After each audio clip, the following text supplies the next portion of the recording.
പുറത്തും അദ്ദേഹത്തിന് അറിയാം, അകത്തും അദ്ദേഹത്തിന് അറിയാം. പുറവും അകവും വീക്ഷിക്കുന്ന ഒരു മനുഷ്യനാണ് കാവൽക്കാരൻ. നമ്മുടെ ചെന്നൈയില് പൂന്തമല്ലി എന്ന് പറയുന്നൊരു സ്ഥലമുണ്ട്, ഭാസ്കറിയാണ്. അവിടെ രാജീവ് ഗാന്ധിയെ വധിച്ച, ശ്രീപെരുമ്പത്തൂർ രാജീവ് ഗാന്ധിയെ വധിച്ച കുറെ ശ്രീലങ്കൻ ആൾക്കാരെ അവിടെ കൊണ്ട് പാർപ്പിച്ചിട്ടുണ്ട്. അതുവഴി ഇങ്ങനെ യാത്ര ചെയ്ത് പോകുമ്പോൾ അവിടെ ഗേറ്റൊക്കെ അടച്ചിരിക്കും, അവിടുന്ന് ആരും കാണത്തില്ല. പക്ഷെ മതിലിന്റെ മുകളിൽ എനിക്കൊന്നൊരു 25-30 അടി ഉയരത്തിൽ മതിലുണ്ട്. അതിന്റെ മുകളിൽ ചില ചെറിയ ചെറിയ കൂടാരങ്ങൾ പോലെ കെട്ടിവെച്ചിട്ട് ആൾക്കാരെ നമുക്ക് കാണാൻ കഴിയത്തില്ല. പക്ഷെ ചാക്ക് കെട്ടിയിരിക്കുന്ന മണലൊക്കെ നിറച്ചു വെച്ചിട്ട് അതിൽ തോക്കുധാരികളായ പട്ടാളക്കാർ അതിന് മുകളിൽ പോയി. രാത്രിയിലും കാണും ഒരു വാഹനം അവിടെ കൊണ്ട് നിർത്തി, കുറെ നേരം നിർത്തി കഴിഞ്ഞാൽ ഉടനെ നമ്മളെ തേടി പോലീസ് വരും. എന്തെന്നറിയാമോ? അവിടെ ഒരു വാഹനം അനധികൃതമായി നിർത്തിയിരിക്കുന്ന ഒന്ന് മേളിൽ ഇരിക്കുന്നവർ താഴെ ഇൻഫർമേഷൻ കൊടുക്കും. ഉടനെ ആൾ വരും, എന്തിനാ വണ്ടി നിർത്തിയേക്കുന്ന ഇവിടെ നിന്ന് ചോദിക്കും. അപ്പൊ നമ്മളെ ആരും കാണുന്നില്ല, പക്ഷെ 2 കണ്ണ് മേളിൽ നോക്കിക്കൊണ്ടിരിക്കുക. കാവൽക്കാരുടെ പരിപാടി ഇതാ. ദൈവസഭകൾക്ക് വിരോധമായും ദൈവിക കുടുംബങ്ങൾക്ക് വിരോധമായും മിനിസ്ട്രിക്ക് വിരോധമായും എവിടെയെങ്കിലും ശത്രു തന്ത്രം മെനയുകയും പദ്ധതി കൊണ്ടുവരുമ്പോൾ ഈ കാവൽ കാക്കുന്നവർക്ക് തിരിച്ചറിയാൻ കഴിയും. നിങ്ങളുടെ വ്യക്തിപരമായ പ്രാർത്ഥന രാത്രിയാമങ്ങളിൽ നിങ്ങൾ ഓരോരുത്തർക്ക് പ്രാർത്ഥിക്കുമ്പോൾ മറ്റുള്ളവരുടെ, നമ്മുടെ സഹപ്രവർത്തകരുടെ കുഞ്ഞുങ്ങൾക്ക് വരുന്ന പോരാട്ടങ്ങളെ നിങ്ങൾക്ക് ആത്മാവിൽ ദർശിക്കാൻ കഴിയും. എത്ര പേരങ്ങനെ കാണുന്നുണ്ട്? ആരുടെയെങ്കിലും തലമുറയ്ക്ക് നേരെ ഒരു പ്രതിസന്ധി വരുന്നത് കാണുന്ന എത്ര പേരുണ്ട്? കാവൽ കാക്കുന്നവർ കാണാൻ കഴിയും. നമ്മളൊരു കാവൽക്കാരാണെന്ന് ആദ്യം തിരിച്ചറിയണം. നമ്മൾ എവിടെ വെച്ചിരിക്കുന്ന? മതിലിന്റെ മുകളിൽ വെച്ചിരിക്കുന്നത്. നമ്മളെ ആരും കാണുന്നില്ല, മറ്റുള്ളവർ നമ്മളെ കാണുന്നില്ല. രാത്രി ദേശത്തിന് വേണ്ടി, ദൈവദാസന്മാർക്ക് വേണ്ടി പ്രാർത്ഥിക്കുന്നവരെ ആരും കാണത്തില്ല. പക്ഷെ ഇതുപോലെ പ്രസംഗിക്കുന്നവരെ എല്ലാവരും കാണും, ഇല്ലേ? ക്രൂസൈഡിൽ പ്രസംഗിക്കുന്നവരെ അറിയാം, അവർക്ക് പാൾ പോസ്റ്റ് പേരുണ്ട്, പിന്നെ ഫോട്ടോയുണ്ട്, പിന്നെ യൂട്യൂബിനകത്തും എല്ലാം നോട്ടീസിലൊക്കെ ഒത്തിരി പേരൊക്കെ കൊടുക്കും. പക്ഷെ പ്രാർത്ഥിക്കുന്ന ഒരു വ്യക്തി ആരും അറിയുന്നില്ല. പക്ഷെ സ്വർഗം കാണുന്നുണ്ട്. എത്ര പേര് ആമേൻ പറയുന്നുണ്ട്? Praise the Lord. സ്വർഗം നമ്മളെ കാണുന്നുണ്ട്. ആ സ്വർഗം നമുക്ക് പ്രതിഫലം തരുവാനിടയായിത്തീരും. ആ സ്വർഗം നമുക്ക് മറുപടി തരുവാനിടയായിത്തീരും. നമ്മൾ മറ്റുള്ളവരുടെ വിഷയത്തിന്, മറ്റുള്ളവർക്ക് വേണ്ടി, മിനിസ്ട്രിക്ക് വേണ്ടി, രാജ്യത്തിന് വേണ്ടി നമ്മൾ കാവൽ കാക്കുമ്പോൾ നമ്മുടെ വിഷയം സ്വർഗം ഏറ്റെടുക്കും. Praise the Lord. ഒരു ഉദാഹരണം ഞാൻ പറയാം. ഞങ്ങളുടെ വീട്ടിൽ നടന്ന, എൻ്റെ ഒരു മാവിയുടെ മോന് എയർഫോഴ്സിലായിരുന്നു, അന്ന് പൂനെയിലായിരുന്നു. അവരുടെ റബ്ബർ തോട്ടത്തിന്റെ സൈഡിൽ കൂടെ കുറെ വീട്ടുകാരപ്പുറത്തുണ്ട്, അവർക്ക് ചെറിയ വഴിയുണ്ട്. പക്ഷെ ഒരു സുപ്രഭാതത്തില് ഇവരുടെ ഒരു റബ്ബറൊക്കെ മുറിച്ചിട്ട് ഇവരുടെ വസ്തുവിനകത്തൂടെ 2 വസ്തുവും, അപ്പുറത്തുകാരുടെ വസ്തുവും ഇപ്പുറത്തുകാരും വസ്തുവും ചേർത്താണ് വഴി കൊടുക്കേണ്ടത്. പക്ഷെ അവരെന്ത് ചെയ്തു? കുറെ ആൾക്കാരെ കൂട്ടിക്കൊണ്ടുവന്നു, പാർട്ടിക്കാരെ കൂട്ടിക്കൊണ്ടുവന്നു, മൊത്തം റബ്ബറും വെട്ടിമുറിച്ച് വഴി ഉണ്ടാക്കി. അപ്പൊ വഴി ഉണ്ടാക്കി കഴിഞ്ഞപ്പോൾ രാവിലെ നമ്മൾ അറിയുന്നത്, രാത്രി അവിടെ ഭയങ്കര ജനം എല്ലാം വന്ന് വഴിയൊന്ന് വെട്ടിക്കളഞ്ഞു, റബ്ബറെല്ലാം മുറിച്ച് ദൂരെ കളഞ്ഞു. പക്ഷെ അമ്മ മാത്രമേ ഉള്ളൂ, പപ്പ മരിച്ചുപോയി, ഒറ്റ മോനേ ഉള്ളൂ, അവർ എയർഫോഴ്സിലാണ്. അപ്പൊ മോനെ വിളിച്ചു പറഞ്ഞു, മോനെ ഇങ്ങനെ ആവശ്യമെന്ന്. അദ്ദേഹം എന്ത് ചെയ്യുന്നറിയാമോ? അദ്ദേഹം വന്നില്ല. അവിടെ ഇരുന്നുകൊണ്ട് അദ്ദേഹത്തിന്റെ ഓഫീസറെ വിളിച്ചു പറഞ്ഞു. ഓഫീസർ നേരെ തിരുവനന്തപുരം DGPക്ക് വിളിച്ചു പറഞ്ഞു. DGP നേരെ പത്തനംതിട്ട SP വിളിച്ചു പറഞ്ഞു. ആ കമ്മീഷൻ ഓഫീസിൽ നിന്ന് ഒരു ലോഡ് നിറച്ച് പോലീസുകാര് അവിടെ വന്നിറങ്ങി കണ്ടതിനെല്ലാം പിടിച്ച് അടിയും തുടങ്ങി. അവർക്ക് രാജ്യത്തിന് വേണ്ടി നിൽക്കുന്ന ഒരു തലമുറ, അവന്റെ കുടുംബത്തിന്റെ കാര്യം നോക്കുവാൻ ദൈവം ദൂതന്മാരെ അയക്കും. എത്ര പേര് വിശ്വസിക്കുന്നുണ്ട്? നമ്മളിന്ന് പ്രാർത്ഥിച്ചത് സ്വന്തം കാര്യങ്ങളല്ല പ്രാർത്ഥിച്ചത്, മറ്റുള്ളവർക്ക് വേണ്ടിയാണ് പ്രാർത്ഥിച്ചത്. അങ്ങനെയെങ്കിൽ നിങ്ങളുടെ വിഷയത്തിന് മേൽ ദൂതൻ ഇറങ്ങി വരും. വിശ്വസിക്കുന്ന ഒരു സ്തോത്രം പറയാമോ? പ്രാർത്ഥനയോട് ദിവസമായിരിക്കാൻ പ്രിയമുള്ളവര്, കർത്താവിന്റെ ദാസൻ, കുടുംബം ഒക്കെ ഓർത്ത് നമ്മൾ, അവരെല്ലാം കാവൽക്കാരാ, നമ്മള് കുഞ്ഞുങ്ങളുടെ കാവൽക്കാരാ. പ്രാർത്ഥിക്കണം കേട്ടോ. കർത്താവിന്റെ ദാസന്റെ മകൻ കർത്താവിന്റെ വേലയ്ക്ക് വേണ്ടി തീരുമാനമെടുത്തിരിക്കുക. പ്രാർത്ഥിക്കണം, ശക്തമായി എഴുന്നേൽക്കാൻ വേണ്ടി പ്രാർത്ഥിക്കണം. കർത്താവിന് വേണ്ടി അന്ത്യകാലത്ത് എഴുന്നേൽക്കുന്ന, ഗിദിയോനെ പോലെ എഴുന്നേൽക്കുന്ന കുഞ്ഞുങ്ങളായി മാറണം. യുദ്ധത്തിന് മുൻനിരയിൽ നിൽക്കുന്ന കുഞ്ഞുങ്ങളായി മാറണം. അല്ലെങ്കിൽ കർത്താവിന് വേണ്ടി ജീവിച്ച് ഒരായുസ് കർത്താവിന് വേണ്ടി ജീവിക്കുവാൻ അത് വലിയൊരു ഭാഗ്യമാണ്. ദേശത്ത് ആത്മാക്കൾക്ക് വേണ്ടി പ്രാർത്ഥിക്കുന്നതും കൺവെൻഷൻ പ്രസംഗിക്കുന്നതിനേക്കാളും പ്രാർത്ഥിക്കുന്നതിനാണ് മൂല്യം കൂടുതൽ. നമ്മൾ ഇരിക്കുന്ന കൺവെൻഷൻ പ്രസംഗം അവർ പ്രസംഗിച്ചിട്ട് പോകും. ദൈവപ്രവൃത്തി വെളിപ്പെടണമെങ്കിൽ പ്രാർത്ഥിക്കുന്ന ജനം അവിടെ ഉണ്ടാകണം.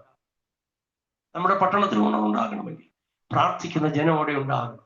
കരയുന്ന ജനം ഉണ്ടാകണം. നമുക്കറിയാം ഈ വിതയ്ക്കുന്ന വചനമാകുന്ന വിത്ത് വളരണമെങ്കിൽ വെള്ളം ഒഴിക്കണം. പൗലോസ് പറയുന്നു, ഞാൻ നട്ടു, അപ്പൊല്ലോസ് നനച്ചു, ദൈവമാ വളർത്തുന്നത്. അപ്പം നടാനും നനയ്ക്കാനും ഒരാളുണ്ടായിരിക്കണം. വിതയ്ക്കാൻ ദൈവാഭിഷിക്തന്മാർ വന്ന് വിതച്ചിട്ട് പോകുമ്പോൾ അത് നനയ്ക്കാൻ ദൈവമക്കൾ ഉണ്ടാകണം. നമ്മുടെ തമിഴ്നാട്ടിലായിരുന്നാലും ബാംഗ്ലൂരിലായിരുന്നാലും ഡൽഹിയിലായിരുന്നാലും അവിടെ വിതയ്ക്കുന്ന വിത്ത്, വചനമാകുന്ന വിത്ത്, ദൈവരാജ്യത്തിന്റെ വിത്ത് വളരണമെങ്കിൽ നാം നനയ്ക്കാൻ തയ്യാറാകണം. അതെങ്ങനെ നനയ്ക്കാൻ കഴിയും? കണ്ണുനീര് കൊണ്ട് നനയ്ക്കണം. അഭിഷിക്തന്മാർ അനേകർ രാജ്യത്തിന്റെ സുവിശേഷം വിതച്ചത് രക്തം കൊണ്ട് കാലിൽ നനയ്ക്കാനിടയായി. രക്തസാക്ഷിയായിട്ടുള്ള അഭിഷിക്തന്മാർ രക്തം കൊണ്ടാണ് ആ വിത്ത് നനച്ചിരിക്കുന്നത്. നാം കണ്ണുനീര് കൊണ്ട് നനയ്ക്കുന്നവരുണ്ട്, രക്തം കൊണ്ട് നനയ്ക്കുന്നവരുണ്ട്. അനേകരുടെ രക്തം ചിന്തിയതാ ഭാരതത്തിന്റെ പല സംസ്ഥാനങ്ങളിലും.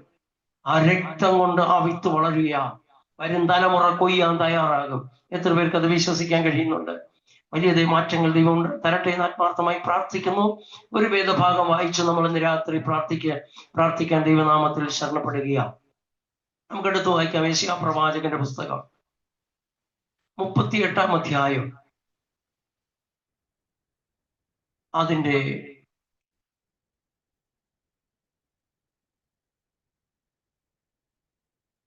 4-ാം വാക്യത്തിന്റെ ആദ്യത്തെ 3 വാക്ക് വായിക്കാം. 4-ാം വാക്യത്തിന്റെ ആദ്യത്തെ 3 വാക്ക്. യെശയ്യാവിന് യഹോവയുടെ അരുളപ്പാടുണ്ടായത് എന്തെന്നാൽ, 4-ാം അധ്യായം 4-ാം വാക്യത്തിന്റെ 3 വാക്ക്. ഹിസ്കിയാവ് ഏറ്റവും കരഞ്ഞു. മതി, കണ്ണുകൾ അടയ്ക്കാൻ ദൈവത്തോട് പ്രാർത്ഥിക്കാം. ഹിസ്കിയാവ് ഏറ്റവും കരഞ്ഞു. ഇന്ന് രാത്രി നമ്മുടെ ജീവിതത്തില് ചില കണ്ണുനീര് മാറുന്ന രാത്രിയായി മാറാൻ പോകും. എത്ര പേര് വിശ്വസിക്കുന്നുണ്ട്? പുറമെ കണ്ണുനീരൊന്നുമില്ലെങ്കിലും ഏറ്റവും കരയുന്ന, വേദനിക്കുന്നവരിതിന്റെ നടുവിലുണ്ട്. ഇന്ന് രാത്രി അതിന് ദൈവം മറുപടി തരും. കർത്താവേ, ഈ രാത്രിക്കായി ഞങ്ങൾ അങ്ങേക്ക് സ്തോത്രം ചെയ്യുക. ഇന്ന് രാത്രി അങ്ങയുടെ ശബ്ദത്തിനായി ഞങ്ങൾ കാത്തിരിക്കുക. അങ്ങ് ഞങ്ങളോട് സംസാരിക്കണം. ഏറ്റവും വേദനപ്പെടുന്ന വിഷയങ്ങൾ ഏതായാലും സ്വർഗം അതിന്ന് രാത്രി കൈകാര്യം ചെയ്യുന്നതിനായി സ്തോത്രം. തിരുക്കരങ്ങൾ ഏൽപ്പിക്കുന്നു. എല്ലാവരെയും ഒരിക്കൽ കൂടെ സമർപ്പിക്കുന്നു. യൂട്യൂബിലും ഫേസ്ബുക്കിലും ലൈവായും അല്ലാതെയും കേൾക്കുന്ന എല്ലാ പ്രിയപ്പെട്ടവരെയും ദൈവം അനുഗ്രഹിക്കണമേ എന്ന് പ്രാർത്ഥിക്കുന്നു. അങ്ങയുടെ നാമം ഈ രാത്രി മഹത്വപ്പെടട്ടെ. പുത്രനെ മഹത്വപ്പെടുത്തിയാട്ടെ. ഞങ്ങൾക്ക് വേണ്ടി യഹോവ യുദ്ധം ചെയ്യും. മഹത്വം അങ്ങെടുക്കും. ജയം ഞങ്ങൾക്ക് തരുന്നതിനായി സ്തോത്രം. യേശു ക്രിസ്തുവിൻ നാമത്തിൽ തന്നെ ആമേൻ. ഒരു ഹല്ലേലൂയ പറയാമോ? സ്തോത്രം, സ്തോത്രം. ദൈവം തന്നെ അനുഗ്രഹിക്കുമാറാകട്ടെ. ഏറ്റവും കരഞ്ഞു. ചില വിഷയങ്ങൾ നമ്മൾ ഏറ്റവും വേദനപ്പെടാറുണ്ട്, ഏറ്റവും ദുഃഖിക്കാറുണ്ട്, ഏറ്റവും കഷ്ടപ്പെടാറുണ്ട്. ഏറ്റവും എന്ന് പറയുമ്പോൾ അതിനപ്പുറം ഒരു അളവില്ലെന്നുള്ളതാണ്. അതായത് മാക്സിമം, വേറെ മതി, മാക്സിമം കരഞ്ഞു. അതിന്റെ അർത്ഥം വേറെ ഒരു ഓപ്ഷൻ ഇല്ലാതെ വരുമ്പോൾ നമ്മൾ ചെയ്യുന്ന ഒരു കാര്യമാണ് ഏറ്റവും വേദനപ്പെടുകയും ഏറ്റവും കരയുകയും ചെയ്യുന്ന ഒരു അനുഭവം. ഇവിടെ ഹിസ്കിയാവ് ഏറ്റവും കരഞ്ഞു. എന്റെ അടുത്ത വാക്യത്തിൽ നിന്റെ കണ്ണുനീര് ഞാൻ കണ്ടെന്ന് ദൈവം പറയുക. അപ്പോ ഈ ഏറ്റവും കരഞ്ഞതിന്റെ മറുപടി എപ്പോഴാ വെളിപ്പെട്ടെന്നറിയാമോ? അടുത്ത മാസമല്ല, അടുത്ത ആഴ്ചകളിലല്ല, അടുത്ത മണിക്കൂറുകളിലല്ല. നോക്കണമേ, യെശയ്യാവ് പടിവാതിൽ ഇറങ്ങി സ്റ്റെപ്പ് ഇറങ്ങുന്നതിന് മുമ്പേ ദൈവം പറഞ്ഞു, തിരിച്ചു ചെന്ന് പറ, നിന്റെ ആയുസ്സിനോട് 15 സംവത്സരം കൂട്ടി തന്നിരിക്കുന്നത്. ഞാൻ അദ്ദേഹത്തിന്റെ കരച്ചിൽ കണ്ടു. ഇന്ന് രാത്രി നമ്മളിവിടെ പ്രസംഗം കേട്ട്, വചനം കേട്ട്, ഒരു പ്രസംഗം കേട്ട് പോവുകയല്ല ചെയ്യുന്നത്. ഇന്ന് രാത്രി നമ്മൾ ആമേൻ പറയുന്നതിന് മുമ്പേ ദൈവത്തിന്റെ ശബ്ദം നമ്മൾ കേട്ട് മടങ്ങണം. ഒരു മനുഷ്യൻ ഒറ്റ കരച്ചില് കരഞ്ഞുള്ളൂ, മാസങ്ങൾ കരഞ്ഞില്ല. ദൈവത്തിന്റെ പ്രവാചകൻ വന്ന് പറഞ്ഞു, നീ വീട്ടുകാരെ ക്രമപ്പെടുത്തിക്കോ, നിന്നെ എടുക്കാൻ പോവാ, നീ മരിക്കാൻ പോവാ. അപ്പൊ ദൈവത്തിന്റെ തീരുമാനമാണ് അവിടെ നമ്മൾ കണ്ടത്. എങ്കിൽ പിന്നെ ദൈവത്തിന്റെ തീരുമാനമില്ലയോ? ആ കർത്താവെ അങ്ങനെ തന്നെ ആകട്ടെ എന്നല്ല പറഞ്ഞത്. അദ്ദേഹം ചുവനോട് തിരിഞ്ഞ്, അദ്ദേഹം കിടരോഗിയാണ്. ഈ കിടരോഗികളായിട്ടിരിക്കുന്നവരെ മിക്കവാറും ജനലിന്റെ സൈഡിലാണ് കൊണ്ട് കിടത്താറുള്ളത്. എന്നറിയാമോ? പുറത്തോട്ടൊക്കെ നോക്കാനേ അങ്ങോട്ട് തിരിഞ്ഞ് നോക്കി കിടക്കും.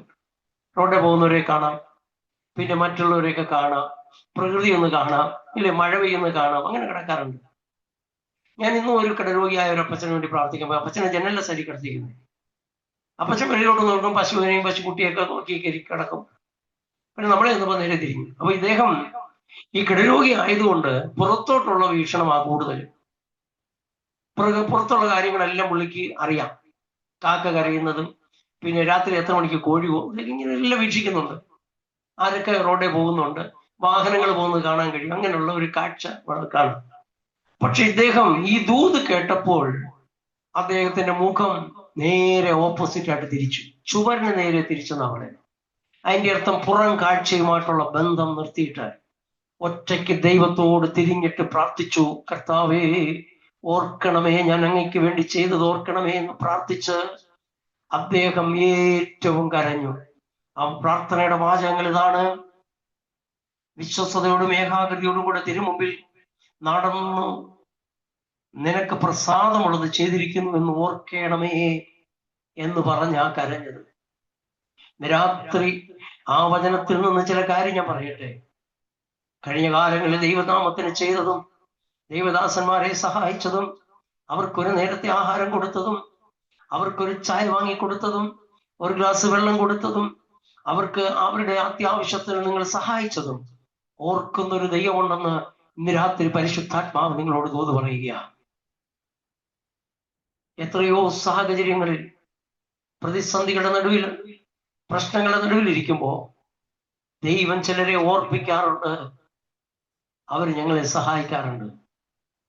ഇവിടെ കർത്താവിന്റെ അസറോയി പാസ്റ്റർ ഇല്ലാത്തതുകൊണ്ട് ഞാൻ പറയാം.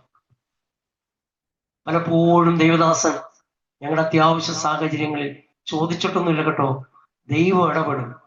അപ്പൊ നമ്മൾ ദൈവത്തോട് കരയുമ്പോൾ ദൈവം ഇടപെടേണ്ടവർ ഇടപെടും, ഞങ്ങളെ സഹായിച്ചിട്ടുണ്ട്. Praise the Lord. അദ്ദേഹത്തിന്റെ ഞെരുക്കങ്ങളിലാണ് നമ്മളെ സഹായിക്കുന്നത്. ഒത്തിരി ഉണ്ടായിട്ട് നിറഞ്ഞ് കവിഞ്ഞ് അതിൽ നിന്ന് വാരിത്തരുകയല്ല ചെയ്യുന്നത്. അവർക്ക് പ്രധാനപ്പെട്ടതിൽ നിന്ന് ഒരംശം ദൈവത്തിന് കൊടുക്കും. അതെല്ലാം ദൈവം ഓർക്കുന്ന ദൈവം. എത്ര പേര് വിശ്വസിക്കുന്നുണ്ട്? ദൈവത്തിന് പ്രസാദമുള്ളത് ചെയ്തിട്ടുണ്ടെങ്കിൽ, ആത്മാർത്ഥമായി നിങ്ങൾ മറ്റൊരു വ്യക്തിക്ക് പ്രാർത്ഥിച്ചിട്ടുണ്ടെങ്കിൽ ഓർക്കുന്ന ദൈവമാണ്. ആത്മാർത്ഥമായി നിങ്ങൾ ഒരു വ്യക്തിയെ സഹായിച്ചിട്ടുണ്ടെങ്കിൽ ഓർക്കുന്ന ദൈവമാണ്. ആത്മാർത്ഥമായി ദൈവവേലയ്ക്ക് കൊടുത്തിട്ടുണ്ടെങ്കിൽ ഓർക്കുന്ന ദൈവമാണ്. വചനം പറയുന്നു, ദൈവനാമത്തിൽ ഒരു ഗ്ലാസ് വെള്ളം കൊടുത്താൽ പ്രതിഫലമുണ്ട്. ഞാൻ പല ഭവനങ്ങളിലൊക്കെ പോകുമ്പോൾ അവരുടെ അവസ്ഥ വളരെ ശോചനീയാവസ്ഥയായിരിക്കാം. അപ്പൊ ഞാൻ എന്ത് ചെയ്യും? എന്തെങ്കിലും അവർക്കൊന്ന് കൊടുക്കണമെന്നുള്ള തീരുമാനത്തിൽ ഞാൻ അത് എടുത്ത് കൊടുക്കാൻ ആഗ്രഹിക്കുന്ന എടുത്ത് പെട്ടെന്ന് എടുക്കാനുള്ള സൗകര്യത്തിൽ ഞാൻ വെച്ചിട്ടാണ് പ്രാർത്ഥന തുടങ്ങുന്നത്. അപ്പൊ അവരെന്ത് ചെയ്യും? അവര് 30 രൂപ 20 രൂപയൊക്കെ കാണിച്ചു കൊണ്ടുവരും. ഞാൻ ഒരിക്കലും വേണ്ടെന്ന് പറയത്തില്ല. ഞാൻ ഒരിക്കൽ വേണ്ടെന്ന് പറഞ്ഞു. ഒരു സീനിയർ ദേവദാസനോട് പറഞ്ഞു, നീ അവരെ അനുഗ്രഹം തടയരുത്, വേണ്ടെന്ന് ഒരിക്കലും പറയരുത്. നീ വാങ്ങി അവരെ അനുഗ്രഹിക്കണം. അനുഗ്രഹിച്ച് നിനക്ക് വേണ്ടെങ്കിൽ നീ അത് വേറെ ഏതെങ്കിലും നിലവാരത്തെ തിരിച്ചു കൊടുക്കുക. പ്രിയമുള്ളവരെ, അപ്പം നമ്മുടെ കയ്യിൽ നമ്മൾ കൊടുക്കേണ്ടത് നമ്മൾ കൊടുക്കുക. പക്ഷെ അവർ തരുന്നത് സന്തോഷത്തോടെ പ്രാപിച്ചവരെ അനുഗ്രഹിക്കുക. സാരഫാത്ത് വിധവയുടെ വീട്ടിലോട്ട് നോക്കിയേ, പ്രവാചകൻ ഇല്ലായ്മയെ ചോദിക്കുക. കാരണം അറിഞ്ഞു കൊടുക്കാനുള്ള വിശ്വാസിയൊന്നുമല്ല അമ്മച്ചി. അവർ വലിയ വിശ്വാസമൊന്നും അവർക്കറിയത്തില്ല. പക്ഷെ ഒരു മനുഷ്യൻ വന്ന് ചോദിക്കാൻ, കൊടുക്കാൻ തൻ്റെ ഇടമുള്ള, കൊടുക്കാൻ കഴിവുള്ള ഒരു നല്ല സഹോദരി ഓർത്ത് ഞാൻ ദൈവത്തിന് സ്തോത്രം പറയുകയാണ്. നമ്മൾ മറ്റുള്ളവർക്ക് വേണ്ടി നമ്മുടെ സമയത്തെ കൊടുക്കണം. വേദസ്വത്തി പറഞ്ഞു, ചെവിയുള്ളവൻ കേൾക്കട്ടെ. ചെവിയുള്ളവൻ കേൾക്കൂ. കേൾക്കുന്നത് ചെവിയുള്ളത്. ദൈവശബ്ദം കേൾക്കാനോ? അയ്യോ, ദൈവശബ്ദം കേൾക്കാനെ കുറിച്ചാ പറയുന്നേ. നല്ല ദൈവശബ്ദം കേൾക്കുന്നതിനെ കുറിച്ച് തന്നെയാ പറയാം. പക്ഷെ വേറൊരു കാര്യം കൂടെ, അതിന്റെ മറുവശമുണ്ട്. ഒരാളുടെ വേദന കേൾക്കാൻ നമ്മുടെ ചെവി തുറന്നു കൊടുക്കണം. നമുക്കെല്ലാം അങ്ങോട്ട് സംസാരിക്കാനാണ് ഇഷ്ടം. പക്ഷെ ഇങ്ങോട്ട് സംസാരിക്കുന്നത് കേൾക്കാൻ എത്ര പേർക്ക് കഴിയുന്നുണ്ട്? ഒരു രോഗിയായിരിക്കുന്ന ഒരു സഹോദരി അല്ലെങ്കിൽ ഒരു സഹോദരൻ, ഒരു അപ്പച്ചൻ, ഒരു കുഞ്ഞ് രോഗിയായിരിക്കുമ്പോൾ അവൻ പറയുന്നത് കേൾക്കാൻ തയ്യാറാകണം. അവൻ പറയുന്നത് കേൾക്കണം. അവരുടെ വേദന കേൾക്കണം. ഇന്ന് വീട്ടിൽ കേൾക്കാൻ മനസ്സില്ല. കാരണം അവർക്ക് ബിസിയാ. ഇദ്ദേഹം ഇവിടെ കിടന്നുകൊണ്ട് എന്തൊക്കെയോ പറഞ്ഞുകൊണ്ടിരിക്കുക. ഒന്നും കേൾക്കാൻ എനിക്ക് സമയമില്ല, എനിക്ക് ഇത്തിരി ജോലി ഉണ്ടെന്ന്. നമ്മളൊരു അല്പസമയം അദ്ദേഹത്തിന്റെ അടുത്ത് പോയിരിക്കുന്നത് ഭയങ്കര അനുഗ്രഹമാണ്. ഞങ്ങളൊരു തേയിലത്തോട്ട മേഖലയിൽ പ്രവർത്തനത്തിന് പോയി, ബോണക്കാട് എന്ന് പറയുന്ന സ്ഥലത്ത്. പ്രവർത്തനത്തിന് പോയിട്ട് ഞങ്ങൾ ഇങ്ങനെ വിസിറ്റ് ചെയ്ത് വന്നപ്പോൾ 12 വർഷം കൊണ്ട് മരത്തിൽ നിന്ന് വീണ് കിടരോഗി ഇടുപ്പിന് താഴെ തകർന്നു പോയൊരു മനുഷ്യൻ. യൂറിൻ ബാഗ് ഒക്കെ ഇട്ടിട്ടുണ്ട്.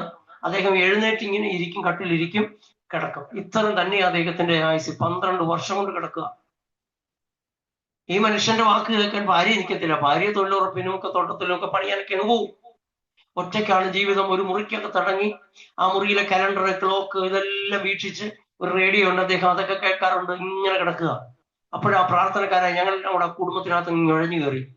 ഒരു 10-12 പേരങ്ങ് കയറി പ്രാർത്ഥിക്കാൻ പോവാന്ന് പറഞ്ഞു. അദ്ദേഹം കുറേ സങ്കടങ്ങൾ പറഞ്ഞു. ഞാൻ അവിടെ നിന്ന് അങ്ങ് കേട്ടു. ആ സഹോദരി തേയിലേക്ക് ഇട്ടുകൊണ്ടിരുന്നപ്പോഴും ഞാൻ ഇദ്ദേഹത്തിന്റെ അടുത്തിരുന്ന് സങ്കടം കേട്ടു. സങ്കടം കേട്ടപ്പോൾ ഒരു മാനസാന്തരം അദ്ദേഹത്തിന് വന്നു. അദ്ദേഹം എന്നോട് ചോദിച്ചു, എന്റെ വീട്ടിൽ ഒരു പ്രാർത്ഥന വെക്കാമോ എന്ന്. ഞാൻ പറഞ്ഞു, ഒന്നല്ല, എല്ലാ മാസവും ഇവിടെ പ്രാർത്ഥന വെക്കുന്നു. അങ്ങനെ എല്ലാ മാസം ഞങ്ങൾ ആ ഭവനത്തിൽ പ്രാർത്ഥന വെച്ചു. ആ മനുഷ്യൻ മാനസാന്തരപ്പെട്ടു. ഭാര്യ സ്നാനപ്പെടാൻ തീരുമാനമെടുത്തു. അപ്പൊ ഇദ്ദേഹം കടരോഗിയല്ലയോ, അദ്ദേഹത്തെ ഞങ്ങൾ മൈൻഡ് ചെയ്തില്ല. ദൈവം അദ്ദേഹത്തെ മൈൻഡ് ചെയ്തു. ഞങ്ങൾ വിചാരിച്ചു കടരോഗിയല്ലയോ, അദ്ദേഹം ഏറ്റു പറഞ്ഞാൽ മതി എന്നുള്ള തീരുമാനമായി. ഭാര്യ സ്നാനപ്പെടാൻ തീരുമാനമെടുത്ത് അന്ന് സ്നാനപ്പെടുന്നതിന്റെ അവർ സാക്ഷി പറയുന്ന ദിവസം ഈ ചാരി വെച്ചിരുന്ന ഈ മനുഷ്യൻ എന്നോടൊരു ചോദ്യം ചോദിച്ചു, പാസ്റ്ററെ, ഞാൻ ചത്താ സ്വർഗത്തിൽ പോകുമോ?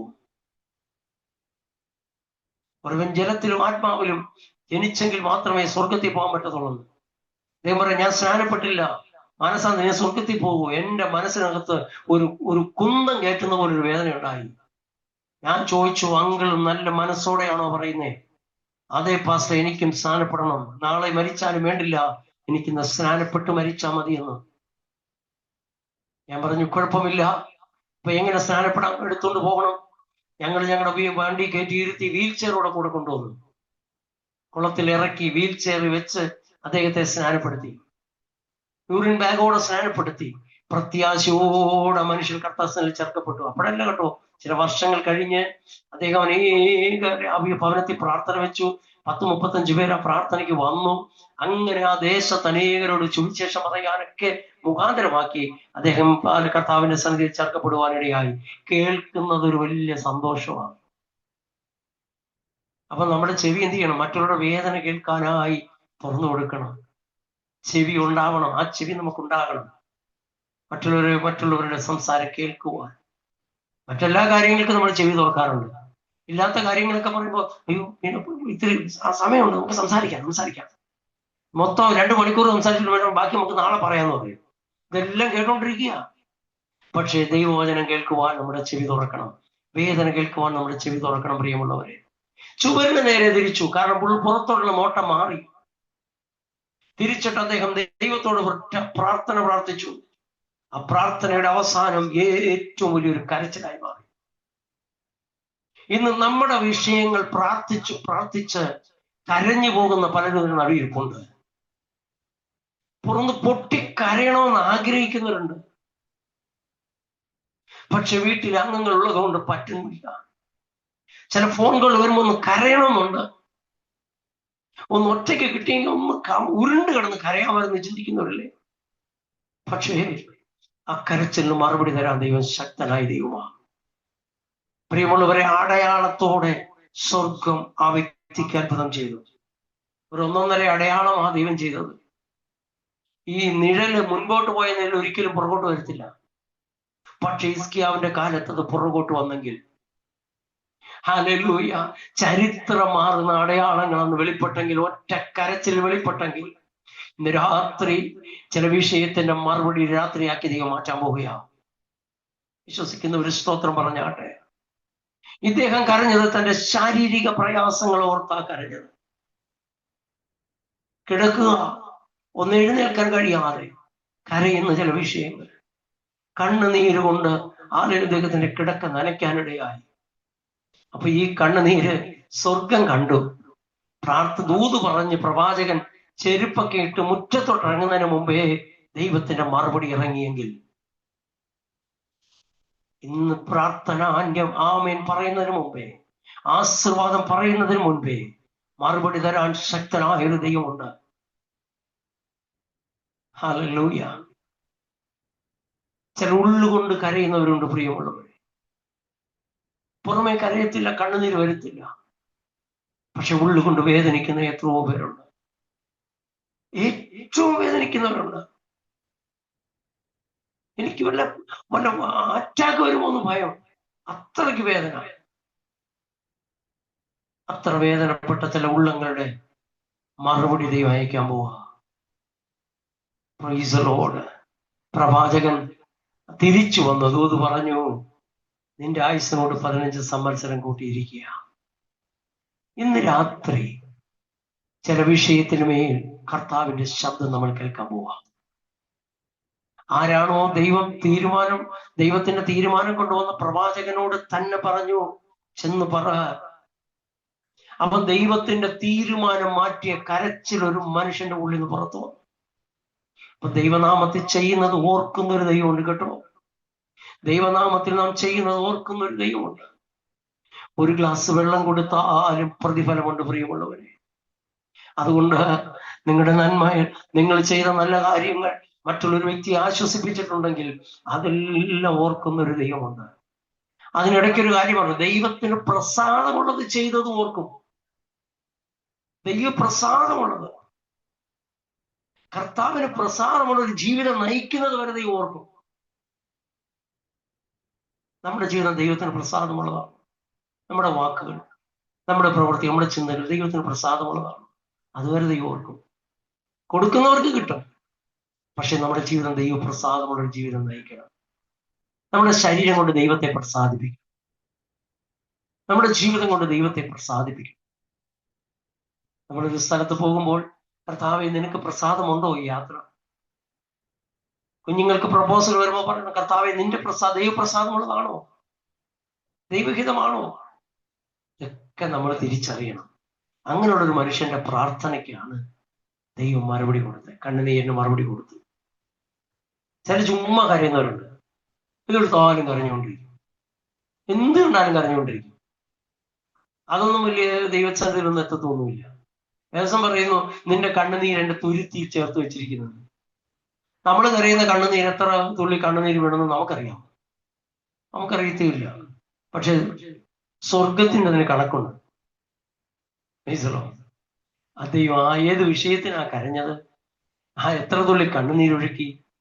നമ്മുടെ കണ്ണുനീര് ചിലപ്പം വീട്ടിൽ കിടന്ന് കരയുമ്പോൾ ബെഡ്ഷീറ്റും പില്ലോ എല്ലാം അത് വലിച്ചെടുക്കും. പക്ഷെ അത് വീഴുന്നത് സ്വർഗത്തിന്റെ കയ്യിലാ. വിശ്വസിക്കാൻ കഴിയുന്നുണ്ടോ? ഒരു ദൈവവചന കണ്ണുനീര് താഴോട്ട് വീഴുമ്പോൾ പിടിച്ചെടുക്കുന്ന ഒരു ദൈവമുണ്ട്. അത് തുരുത്തി ചേർത്ത് വെക്കുന്ന ഒരു ദൈവമുണ്ട്. അതിന് മറുപടി തരുന്ന ഒരു ദൈവമുണ്ട്. ഹല്ലേലൂയ. ഒരു ഹല്ലേലൂയ പറയാമോ? ഒരു ആമേൻ പറയാമോ? സോദരം, അങ്ങനെ ഒരു മനുഷ്യൻ കരഞ്ഞു, അദ്ദേഹത്തിന് ദൈവം മറുപടി കൊടുത്തു. വേദപുസ്തകത്തിൽ കരഞ്ഞ ഒത്തിരി പേര് നമുക്ക് കാണാൻ കഴിയുന്നു. ഒരിക്കൽ യോഹന്നാന്റെ സുവിശേഷം 20-ാം അധ്യായം 13-ാം വാക്യത്തിൽ മറിയ കല്ലറയ്ക്ക് കരഞ്ഞുകൊണ്ട് നിൽക്കുക. ആദ്യം അവരുടെ ചോദ്യത്തിന് മറുപടിയൊക്കെ കിട്ടിയിട്ടും പക്ഷെ അവരുടെ കണ്ണുനീരിന് മറുപടി വന്നിട്ടില്ല. ആദ്യം അവരുടെ ചോദ്യമാ, കല്ല് ഞങ്ങൾക്ക് വേണ്ടി ആരും ഒട്ടി മാറ്റുന്നത്. പക്ഷെ അവിടെ ചെന്നപ്പോൾ കല്ലൊക്കെ മാറി, പക്ഷെ വിഷയം അതിനകത്തില്ല. ഏത്? കാണാൻ വന്ന വിഷയമില്ലെന്ന്. കർത്താവിന് അരിമത്യക്കാരനായ ജോസഫ് കൊടുത്ത ടവലും ഷീറ്റും ഒക്കെ കർത്താവ് അതുപോലെ നല്ലതുപോലെ മടക്കി അവിടെ വെച്ചിട്ടാ പോയിരിക്കുന്നത്. കർത്താവിന് അരിമത്യക്കാരനായ ജോസഫിന്റെ ഷോളും പട്ടും ഒന്നും വേണ്ട, എല്ലാം കൊടുത്തു. കർത്താവ് എല്ലാം ക്രമീകരിച്ചില്ലേ? കർത്താവിന്റെ വസ്ത്രം ആരാ പങ്കിട്ടെടുത്തെന്നറിയാമോ? പടയാളികൾ ചീട്ടിട്ടെടുത്തു. ആദ്യം പറഞ്ഞു വലിച്ചു കയറി തുണ്ടു ഉണ്ടാക്കാൻ എടുക്കാടാന്ന് പറഞ്ഞു. അപ്പൊ പറഞ്ഞു, എല്ലാവരോടും ഐഡിയ പറഞ്ഞു, വേണ്ട ചീട്ടിടാം, അവരാൾക്ക് വരുന്നേ അത് കൊണ്ടുപോകും. അങ്ങനെ കർത്താവ് വസ്ത്രം ആർക്ക് കൊടുത്തു? പടയാളികൾക്ക് കൊടുത്തു. സ്വർഗരാജ്യം കൊത്തിന് വേണ്ടി തുറന്നു കൊടുത്തു. കൂടെ കിടന്നൊരു കള്ളന് തന്റെ അമ്മയെ പിടിച്ച് യാക്കോബിന് കൊടുത്തു. അവസാനത്തുള്ള രക്തം നമുക്ക് തന്നു. പ്രാണൻ ദൈവകരങ്ങളിൽ ഏൽപ്പിച്ചു. കർത്താവ് എന്തോ കൊണ്ടുപോയി? ഒന്നും കൊണ്ടുപോയില്ല, എല്ലാം നമുക്ക് തന്നു. ആയതുകൊണ്ട് പ്രിയമുള്ളവരെ, കർത്താവിന്റെ ശരീരത്തിൽ പോഷുവാൻ സുഗന്ധവർഗം പിടിച്ചോണ്ട് വരാം ഒരു സഹോദരി അവിടെ നിന്ന് കരയുക. കർത്താവ് കരഞ്ഞപ്പോ ദൈവം കർത്താവിന്റെ പ്രോഗ്രാമിനില്ലാത്തൊരു ഒരു പ്രോഗ്രാമാണ്. കർത്താവിന്റെ ഷെഡ്യൂൾ ഇല്ലാത്തൊരു പ്രോഗ്രാം ആയിരുന്നു. എന്തെന്നറിയാമോ? ഇവിടെ തിരിച്ചു വന്ന് ഈ സഹോദരിയുടെ സ്ത്രീയുടെ കണ്ണുനീര് തുടയ്ക്കുന്ന ഒരു പരിപാടി. പക്ഷെ കരയുന്നവരുടെ കണ്ണുനീര് മുമ്പിൽ കർത്താവിന്റെ പ്രോഗ്രാം മാറ്റി നമുക്ക് വേണ്ടി ഇറങ്ങി വരുന്ന ഒരു ദൈവമുണ്ട്. എത്ര പേര് വിശ്വസിക്കുന്നുണ്ട്?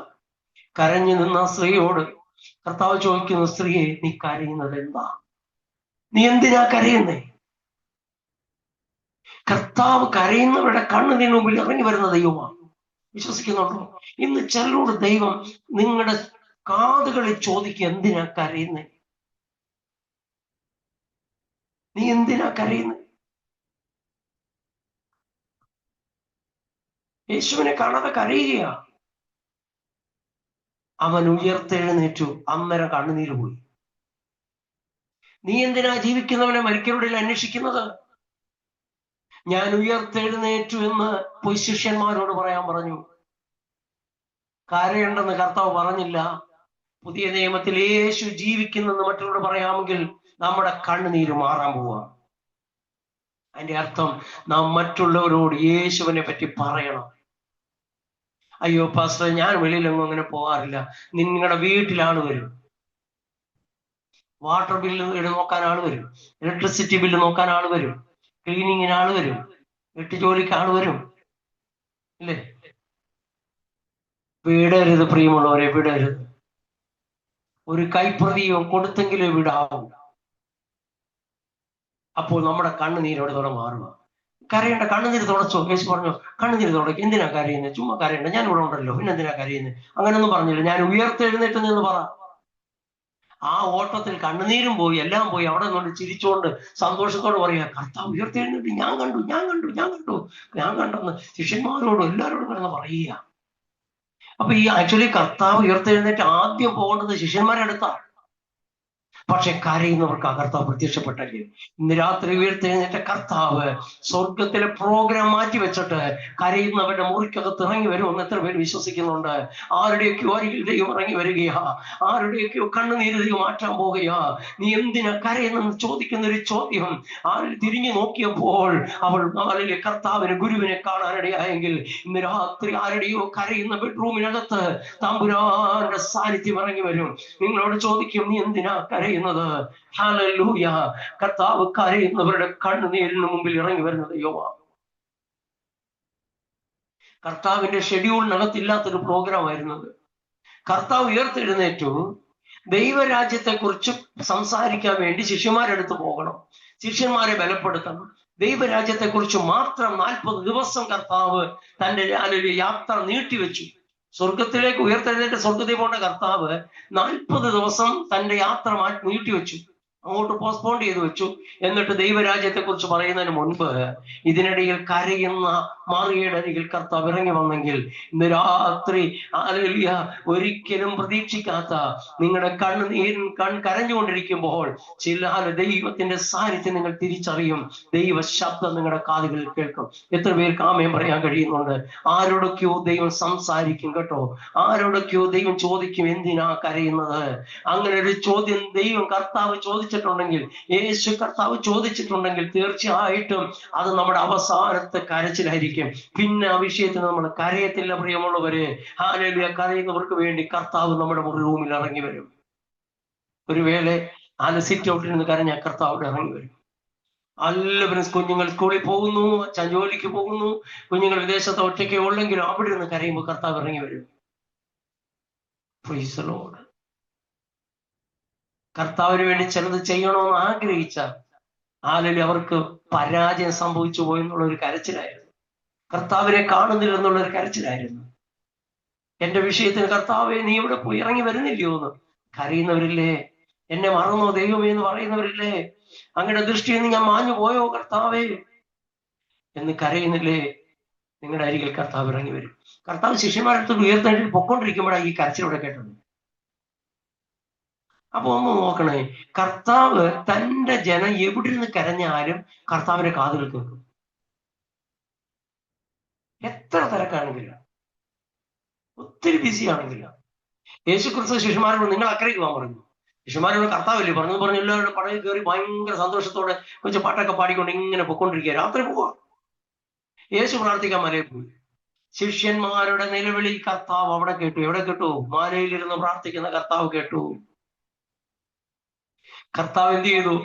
ഇവിടെ നിലവിളി കടലിൽ കിടന്ന് നിലവിളിച്ചാൽ ആരും കേൾക്കത്തില്ല. തിരയുടെ ശബ്ദം, കാറ്റിന്റെ ശബ്ദം ആരും കേൾക്കത്തില്ല.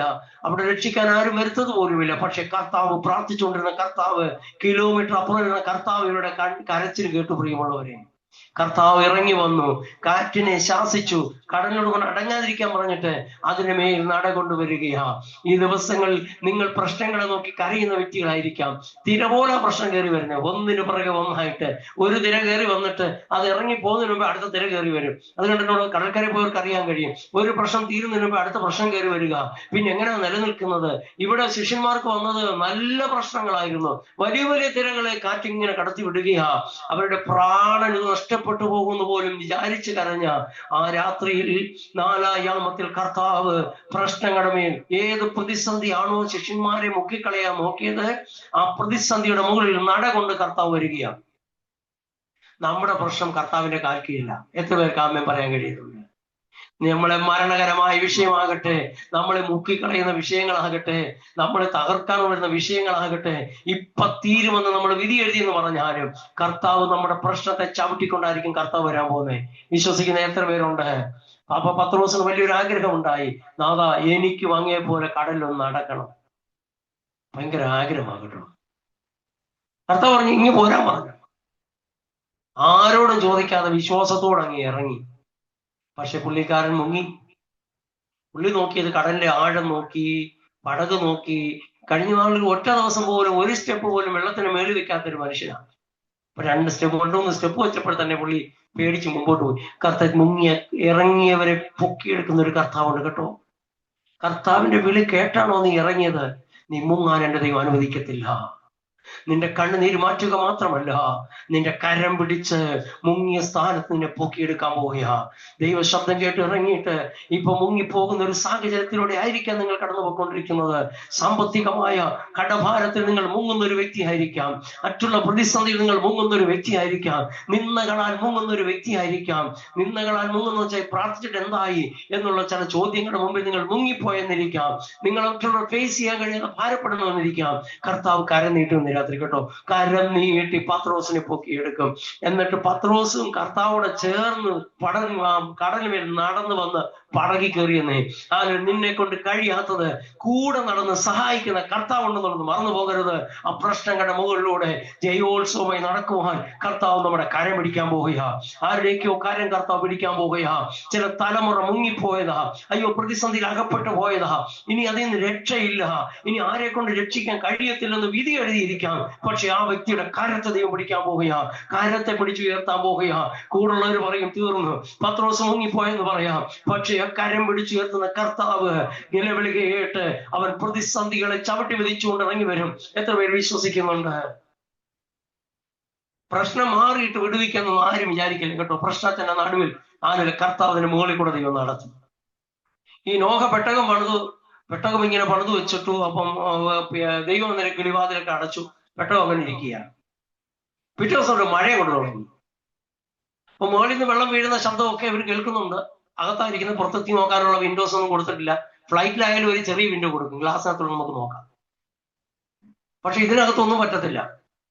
ഏതോ ഒരു മുങ്ങിക്കപ്പൽ ഇരിക്കുന്ന പോലെ ഇരിക്കുകയാണ് എല്ലാവരോടും കയറിയാൽ. പക്ഷേ കുറെ കഴിഞ്ഞപ്പോ താഴെ ഇങ്ങനെ പെട്ടെന്ന് കൊണ്ട് ചലിക്കാൻ തുടങ്ങി. അപ്പൊ നോഹപ്പച്ചന് മനസ്സിലായി വെള്ളം കയറി തുടങ്ങിയിട്ടുണ്ട്. പെട്ടെന്ന് ഇങ്ങനെ അനങ്ങുക. പ്രശ്നം ദിവസങ്ങളോളം മാസങ്ങളോളം പ്രശ്നങ്ങൾ ഇങ്ങനെ വരിക. എത്രയോ ദിവസങ്ങൾ മഴ പെയ്യുന്നു, ആഴിയുടെ ഉറവകൾ തുറന്ന് ഇങ്ങനെ താഴ്ന്നു മേളിൽ നിന്ന് പ്രശ്നം ഇങ്ങനെ പെട്ടകത്തിന് നേരെ വരിക. പ്രശ്നം ദേശത്ത് നാശമാണെങ്കിലും പെട്ടകത്തിനും പോരാട്ടമുണ്ട്. പെട്ടകം ഇങ്ങനെ ഇളകുക. അയ്യോ ദൈവമേ, നീ പറഞ്ഞിട്ടാണല്ലോ പെട്ടകത്തിൽ കയറി, ഭയങ്കര കുലുക്കമാണല്ലോ, ദൈവമേ കുലുക്കം നിർത്തണേന്ന് കിടന്ന് പ്രാർത്ഥിക്കുകയാണോ. പക്ഷെ അനക്കൊന്നും മാറുന്നില്ല. നമ്മൾ ഇതുപോലെ കർത്താവേ, ദൈവം പറഞ്ഞാ നീ പെട്ടകത്തിൽ കയറിയത്, കർത്താവ് പറഞ്ഞാ സാധനം പെട്ടത്, കർത്താവ് എന്താ ഈ പ്രശ്നം വരുന്നത്, ഞാൻ പ്രാർത്ഥനിക്കുന്നു, കാര്യങ്ങളൊക്കെ ഈ കുലുക്കം എന്റെ കുടുംബം കുലുങ്ങുകയാണല്ലോ, എന്താ ചെയ്യുന്നത്. പക്ഷെ പ്രശ്നം എത്ര നാൾ വരുന്നുണ്ടോ അത്രമാത്രം പ്രശ്നത്തിന് മുകളിലായിരിക്കും ഈ പെട്ടകം നിൽക്കുന്നത്. കണ്ടോ? എന്തെങ്കിലും പെട്ടകം മുങ്ങിപ്പോയി, തമ്പുരാൻ ദൂതന്മാരെ അയച്ച് പെട്ടകം പൊക്കി എടുത്തങ്ങ് കൊണ്ട് നിർത്തിയെന്നാണോ പറഞ്ഞത്? പ്രശ്നം കൂടുന്തോറും പ്രശ്നത്തിന് മുകളിൽ ആ പെട്ടകം ഇരിക്കുന്നത്. പ്രശ്നത്തിന്റെ അടിയിലല്ല നമ്മൾ, പ്രശ്നത്തിന്റെ മുകളിലാണ് നമ്മൾ. ഈ പ്രശ്നമെല്ലാം പ്രശ്നം നിന്നപ്പോൾ നിൽക്കുന്നതിന്റെ തലേ ദിവസം ഒരു ആഞ്ഞ കാറ്റടിച്ചു, ഭയങ്കര കാറ്റ്, ദൈവം ഒരു കാറ്റടിപ്പിച്ചു. അപ്പൊ ഭയങ്കര ഉലച്ചിലുണ്ടായി. ഇതുവരെ ഉലഞ്ഞതുപോലെ അല്ല ഇപ്പൊ ഉലയുന്നത്, ഭയങ്കര ഉലച്ചിൽ. ചിലർ ഭയങ്കര ഉലച്ചില്ല മുമ്പോട്ട് പോയിക്കൊണ്ടിരിക്കുന്നത്.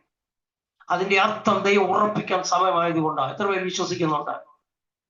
ഹല്ലേലൂയ. നിങ്ങളെ ഉറപ്പിക്കാൻ സമയമായെന്നേ, പെട്ടെന്ന് ഉറപ്പിക്കാൻ സമയമായതുകൊണ്ടാ ദൈവം ചില കാറ്റടിപ്പിക്കും. ഹല്ലേലൂയ. ആ ദൈവം കാറ്റടിപ്പിക്കുമ്പോൾ പെട്ടകത്തിനകത്തിരിക്കുന്നവർ ഭയങ്കര കുലുക്കത്തിൽ അള്ളി പിടിച്ചിരിക്കുക, ഷേക്കാവാതെ പിടിച്ചിരിക്കുക. ബസ്സിലൊക്കെ കയറി തിരക്കുള്ള ബസ്സിൽ പിടിക്കുന്ന പോലെ നോഹയും മക്കളും ഒക്കെ പിടിച്ചിരിക്കുക, കുലുങ്ങുക. ഇതെന്തോ ഈ സംഭവിക്കുന്നത്? ഇതുവരെയുള്ള കുലുക്കമല്ല ഇപ്പൊ കുലുങ്ങിക്കൊണ്ടിരിക്കുന്നത്, ഇതുവരെയുള്ള ചലനമല്ല ഇപ്പൊ കുടുംബത്തിൽ ഒരു ചലനം ഉണ്ടായിക്കൊണ്ടിരിക്കുന്നത്. ഇന്നലത്തതിനേക്കാൾ കൂടി ഒരു ചലനം ഉണ്ടായി. അപ്പോഴേ ഓർത്തോളം പെട്ടകം ഉറയ്ക്കാൻ സമയമായി. അങ്ങനെ നോഹ കുറച്ചു കഴിഞ്ഞപ്പോ പെട്ടകം അങ്ങ് ഉറച്ചു, അനങ്ങുന്നില്ല, വെള്ളം അങ്ങ് വറ്റി.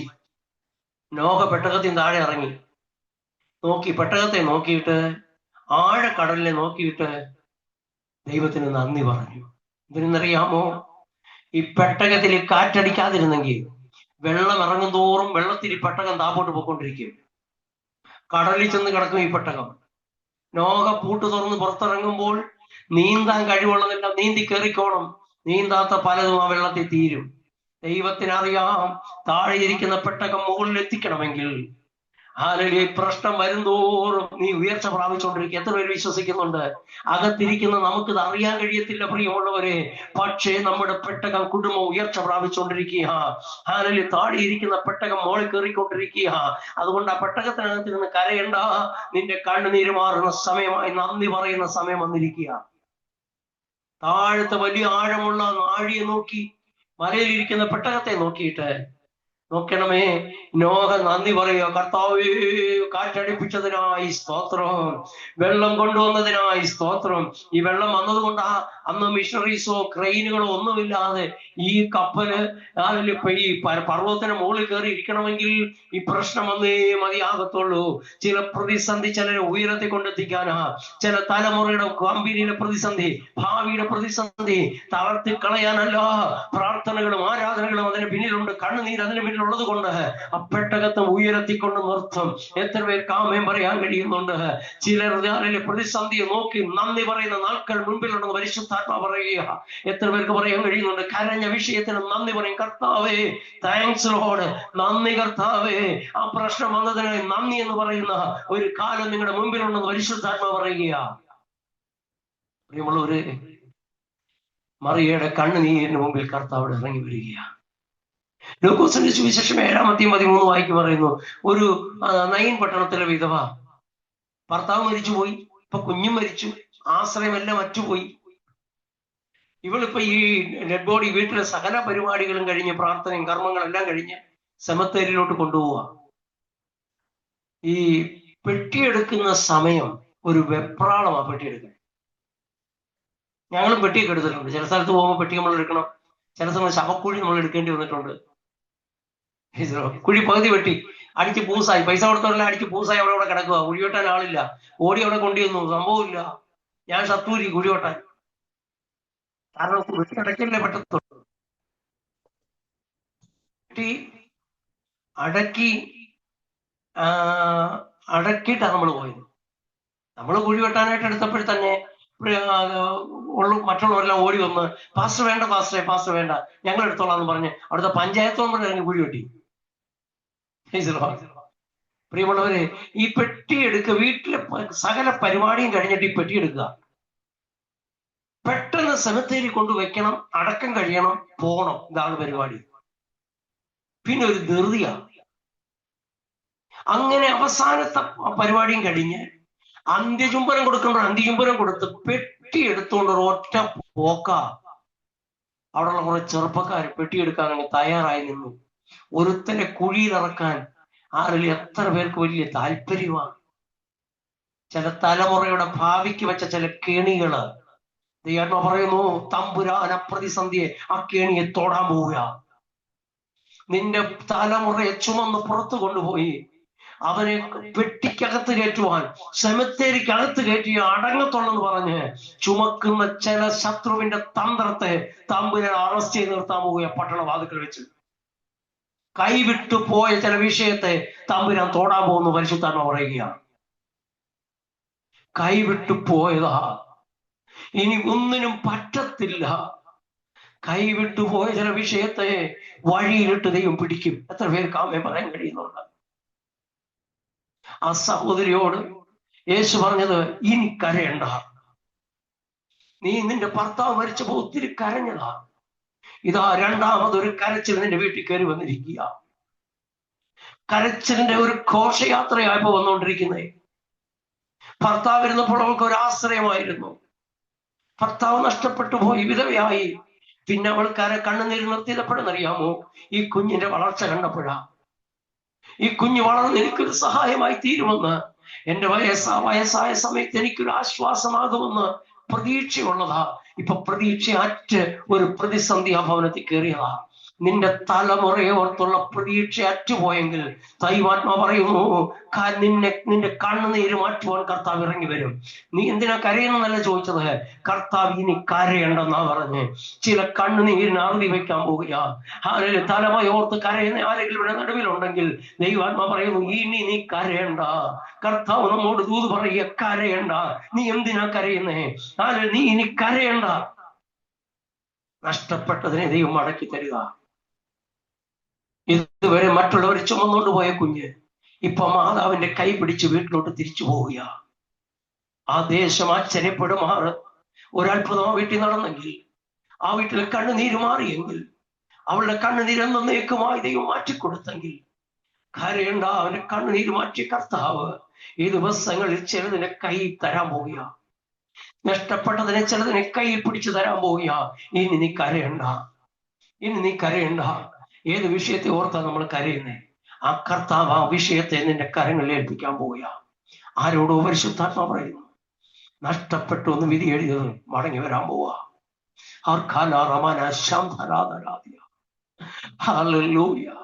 കർത്താവേ, എന്റെ കുടുംബത്തിൽ ഇങ്ങനെ വരാൻ കാര്യമെന്താ? എന്റെ തലമുറയ്ക്ക് ഇങ്ങനെ വരാൻ കാര്യം എന്തുവാ? ആ കുഞ്ഞിന്റെ ജീവനായിരുന്നു. മമ്മിയൊന്നും തീർത്ത് വിളിക്കത്തില്ലായിരുന്നു.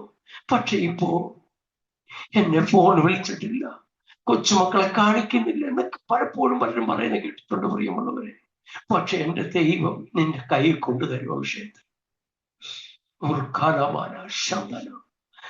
ഫിലോമോന് ലേഖനം എഴുതുമ്പോൾ പൗലോസ് പറയുന്ന ഒരു കാര്യമുണ്ട്. മുൻപ് നിനക്ക് പ്രയോജനമില്ലായിരുന്ന ഈവൻ ഇപ്പോൾ നിനക്കും എനിക്കും നല്ല പ്രയോജനമുള്ളവനാ. അകന്നു പോയവനാ, ഒനോസിമോസിന്റെ വീട്ടിൽ നിന്ന് ഓടിപ്പോയവനാ. പക്ഷേ അവനെ തിരികെ വരികയാ. നഷ്ടപ്പെട്ട പലത് തിരിച്ചു വരും. ചിലർ പറയാറുണ്ട്, മമ്മി ഡാഡി നിങ്ങൾ മരിച്ചാലും ഞാൻ ഇവിടെ കയറത്തില്ലെന്ന്. ഓ, എന്നാ വാക്കാത്? മരണം പോലെ എന്നെ അറിയിക്കുന്നുണ്ട്. എത്രയോ പേരങ്ങനെ വരാതിരുന്നുണ്ടെന്ന് അറിയാൻ കഴിയുള്ളൂ. സ്വന്തം മമ്മി പപ്പയുടെ മരണത്തിന് പോലും വന്നിട്ടില്ല. ഒരു അന്യരെ പോലെങ്കിലും വന്ന് നിൽക്കാമായിരുന്നു. പിശാച് പലതും ഇങ്ങനെ നിന്റെ കയ്യിൽ നിന്ന് അകറ്റിക്കൊണ്ടു പോകുമ്പോൾ ചുമന്നു കൊണ്ടുപോകുക. അവന്റെ സ്വയപ്രകാരമല്ല പോകുന്നത്, അവന്റെ ആരോഗ്യത്തിലല്ല പോകുന്നത്. അവനെ പെട്ടിക്കകത്ത് ഒതുക്കി ചുമന്നുകൊണ്ട് പോവുക. അവന്റെ കസ്റ്റഡിയിൽ നിന്ന് വഴിയിൽ വെച്ച് തിരിച്ചു പിടിച്ച് അവരെ പ്രാണൻ കൊടുത്ത് മാതാവിന്റെ കൊടുത്ത കർത്താവ് ഇന്നും നമ്മുടെ കൂടെ ഉണ്ടെന്ന് എത്ര പേര് വിശ്വസിക്കുന്നുണ്ട്? നഷ്ടപ്പെട്ട നന്മയാകട്ടെ, പ്രോപ്പർട്ടി ആകട്ടെ, ജോലി ആകട്ടെ, വിദ്യാഭ്യാസമാകട്ടെ, മടങ്ങി വരുമെന്നേ. ജീസസ് പഠിക്കണമെന്ന് ആഗ്രഹിച്ച ചിലത് കൈവിട്ടുപോയി, പ്രായം പോയി. ഇനിയിപ്പോ അത് വിവാഹമായി, കുഞ്ഞുങ്ങളായി. ആ സ്വപ്നങ്ങൾ അടഞ്ഞുപോയെന്ന് വിധി എഴുതിയ ചില വിഷയത്തിന് മേൽ എത്ര പ്രായമായിട്ടും പഠനത്തിന്റെ വഴി കർത്താവ് കൈ കൊണ്ടുതരും. എത്ര പേര് വിശ്വസിക്കുന്നുണ്ട്? ജീസസ്. ഒരുവേള നിങ്ങളുടെ മരുമക്കളായിരിക്കാം, മക്കളായിരിക്കാം, കൊച്ചുമക്കളെയൊക്കെ നോക്കി നീ കിട്ടിയ ജോലിയൊക്കെ ഇല്ല. ചിലരെ ദൈവം വീണ്ടും പഠിപ്പിക്കാൻ പോവാ. പരിശുദ്ധാത്മാവിനോട് പറയുക, 37 വയസ്സായി പാസ്റ്റേ. നോ, ദൈവത്തിനത് വിഷയമല്ല. ചിലർ നഷ്ടപ്പെട്ട വിദ്യാഭ്യാസം, അവരുടെ സ്വപ്നമായിരുന്ന വിദ്യാഭ്യാസം ദൈവം തിരിച്ചു കൊടുക്കും. ജോലി ചെയ്തുകൊണ്ട് പഠിക്കുമെന്നേ, വിവാഹം കഴിഞ്ഞും പഠിക്കാൻ പോവാ. വിശ്വസിക്കുന്നുണ്ടോ? ദൈവാത്ഭുതങ്ങളുടെ ദൈവമാ, തിരിച്ചു തരുന്നൊരു ദൈവമാ. നഷ്ടപ്പെട്ട വീട് എത്ര പേർക്ക് തിരിച്ചു തന്നിട്ടുണ്ടെന്ന് അറിയാമോ ദൈവം? ഞങ്ങളുടെ വിശ്വാസി കുടുംബം, ഒരു കുടുംബമുണ്ട്, ജപ്തി ചെയ്തു, ലോക്ക് ചെയ്തു, അവരെല്ലാം ആ പൂട്ടെല്ലാം അവര് സീൽ ചെയ്തു. എന്നിട്ട് ബാങ്കുകാർ കൊണ്ടുപോകണ്ടേ, അവര് ബാക്കിലെ ഡോർ തുറന്നു കൊടുത്ത് നിങ്ങളിവിടെ താമസിച്ചോളം പറഞ്ഞു. റിസർവ് ബാങ്കിന്റെ ചരിത്രത്തിൽ നടക്കാത്ത സംഭവം നടന്നത്. ബാങ്കിൽ അവർക്ക് മനസ്സ് തോന്നി, അവർക്ക് ബാക്ക് ഡോർ തുറന്നു കൊടുത്തു. ചെറിയ ഗേറ്റുണ്ട്, അതിലൂടെ പാസ് ചെയ്ത് പോയിക്കൊണ്ടിരിക്കുക. ആള് താമസമുണ്ട്, പക്ഷെ വീട് ജപ്തിയാ, നോട്ടീസൊക്കെ വെച്ചിട്ട് പോയതാ. കൃപയാൽ അത് തിരിച്ചു പിടിച്ചു. പ്രിയമുള്ളവരെ, തിരിച്ചു പിടിച്ചു. അതിനൊരു ക്രമീകരണങ്ങൾ ദൈവം ചെയ്തു കൊടുത്തു. ദൈവാത്ഭുതങ്ങളുടെ ദൈവമാ, അത്യത്ഭുതങ്ങളുടെ ദൈവം എന്ന് പറയട്ടെ. ഡേഞ്ചറസ് മിറക്കിൾ ചെയ്യുന്ന ദൈവമാണെന്ന് പറയട്ടെ. പറയാമോ നിങ്ങൾക്ക്? അപകടകരമായ അത്ഭുതങ്ങൾ ദൈവം ചെയ്യും. ഈ മാതാവ് ഒരിക്കലും പ്രതീക്ഷിച്ചതല്ല എന്റെ കുഞ്ഞിന് ജീവിതത്തിൽ തിരിച്ചു വരുമെന്നും, അവൻ പഠിക്കുമെന്നും, അവൻ എനിക്ക് നന്മ തരുമെന്നും, അവൻ എന്നെ നോക്കുമെന്നും, അവനെന്റെ കണ്ണ് തിരുമി അടയ്ക്കുമെന്നും പ്രതീക്ഷിച്ചിട്ടില്ല. ഈ അമ്മയുടെ മരണത്തിന് അവനുണ്ടാകുമെന്ന് ഇനി പറ്റത്തില്ല, പോയാണ്. പക്ഷെ പ്രതീക്ഷ തിരിച്ചു കൊണ്ടുവന്നൊരു കർത്താവ് ഇന്നും നമ്മുടെ കൂടെ ഉണ്ടെന്ന് വിശ്വസിക്കാൻ എത്ര പേരുണ്ട്? ഒരു വേള നിന്നെ കാണണ്ട, എന്റെ കുഞ്ഞുങ്ങളെ കാണിക്കത്തില്ലെന്ന് പറഞ്ഞ് പോയ വ്യക്തി നിന്നെ ശുശ്രൂഷിക്കുവാൻ അവസാന നാൾക്കൾ ഏറ്റവും നിനക്ക് സഹായമായി മാറ്റുന്ന ആലുലിയ മക്കളായി, മരുമക്കളാക്കി മാറ്റാൻ എന്റെ ദൈവത്തിന് കഴിയും. ദൈവം കൈ പിടിച്ച് കൊണ്ടുവന്നിട്ട് പറയും, ഇനി നീ കരയണ്ട. കരങ്ങൾ ഏൽപ്പിക്കാമോ? ഇതുപോലെ കരഞ്ഞൊരു സഹോദരിയാ, തന്റെ തലമുറയ്ക്ക് വേണ്ടി കരഞ്ഞൊരു സഹോദരിയാ ഹാഗർ. അവളും മരുഭൂമിയിൽ ഒരു കല്ലേർ ദൂരം പോയിരുന്ന് കരയുകയാ. എന്തിനാ? എന്റെ കുഞ്ഞു മരിക്കുന്നത് എനിക്ക് കാണണ്ട, അവന്റെ കരച്ചിൽ എനിക്ക് കേൾക്കണ്ട. ചില തലമുറയുടെ വേദന കേൾക്കണ്ടെന്ന് പറഞ്ഞ് കരയുന്ന ചില മാതാപിതാക്കൾ ഇതിനകത്തുണ്ട്. തലമുറയുടെ വേദന, എന്റെ കുഞ്ഞ് കരയുന്നത് എനിക്ക് കാണാൻ വയ്യ പാസ്റ്റർ, അവളുടെ വേദന എനിക്ക് കാണാൻ വയ്യ പാസ്റ്റർ. ഒരുവേള ഭാവിയിൽ നന്മയില്ലാതായിരിക്കാം, തലമുറയില്ലാതായിരിക്കാം, ബിസിനസ് നഷ്ടപ്പെട്ടെന്നിരിക്കാം, കുടുംബത്തിലെ പ്രശ്നങ്ങളായിരിക്കാം. എന്തോ കുഞ്ഞുങ്ങളുടെ കരച്ചിൽ കേൾക്കണ്ട എന്ന് പറഞ്ഞ് ചെവി പൊത്തി കരയുന്ന ഒരു മാതാവിനെ നമുക്ക് ഉൽപ്പത്തി പുസ്തകം 21-ാം അധ്യായത്തിൽ നമുക്ക് കാണാൻ കഴിയുന്നു. നമ്മൾ കരയുകയാ, കണ്ണുനീര് കേൾക്കാൻ, കരച്ചിൽ കേൾക്കാൻ അവിടെ ആരുമില്ല, ഒരൊറ്റ മനുഷ്യനില്ല. തുരുതുരുത്തി വെള്ളം കൊടുത്ത അബ്രഹാം അവിടെ ആളില്ല, കൂടാരെയും പറഞ്ഞു വിട്ടിട്ടില്ല. സഹായമറ്റവളായി താനും കുഞ്ഞും മാത്രം ഒരു മരുഭൂമിയിൽ, വിജനമായ മരുഭൂമിയിൽ കരഞ്ഞാൽ കേൾക്കാൻ അവിടെ ഒരൊറ്റ മനുഷ്യരില്ല. പച്ചപ്പുള്ള സ്ഥലമാണ്, ആടിനെ മേയ്ക്കുന്നവരെങ്കിലും കാണുമെന്ന് പറയാം.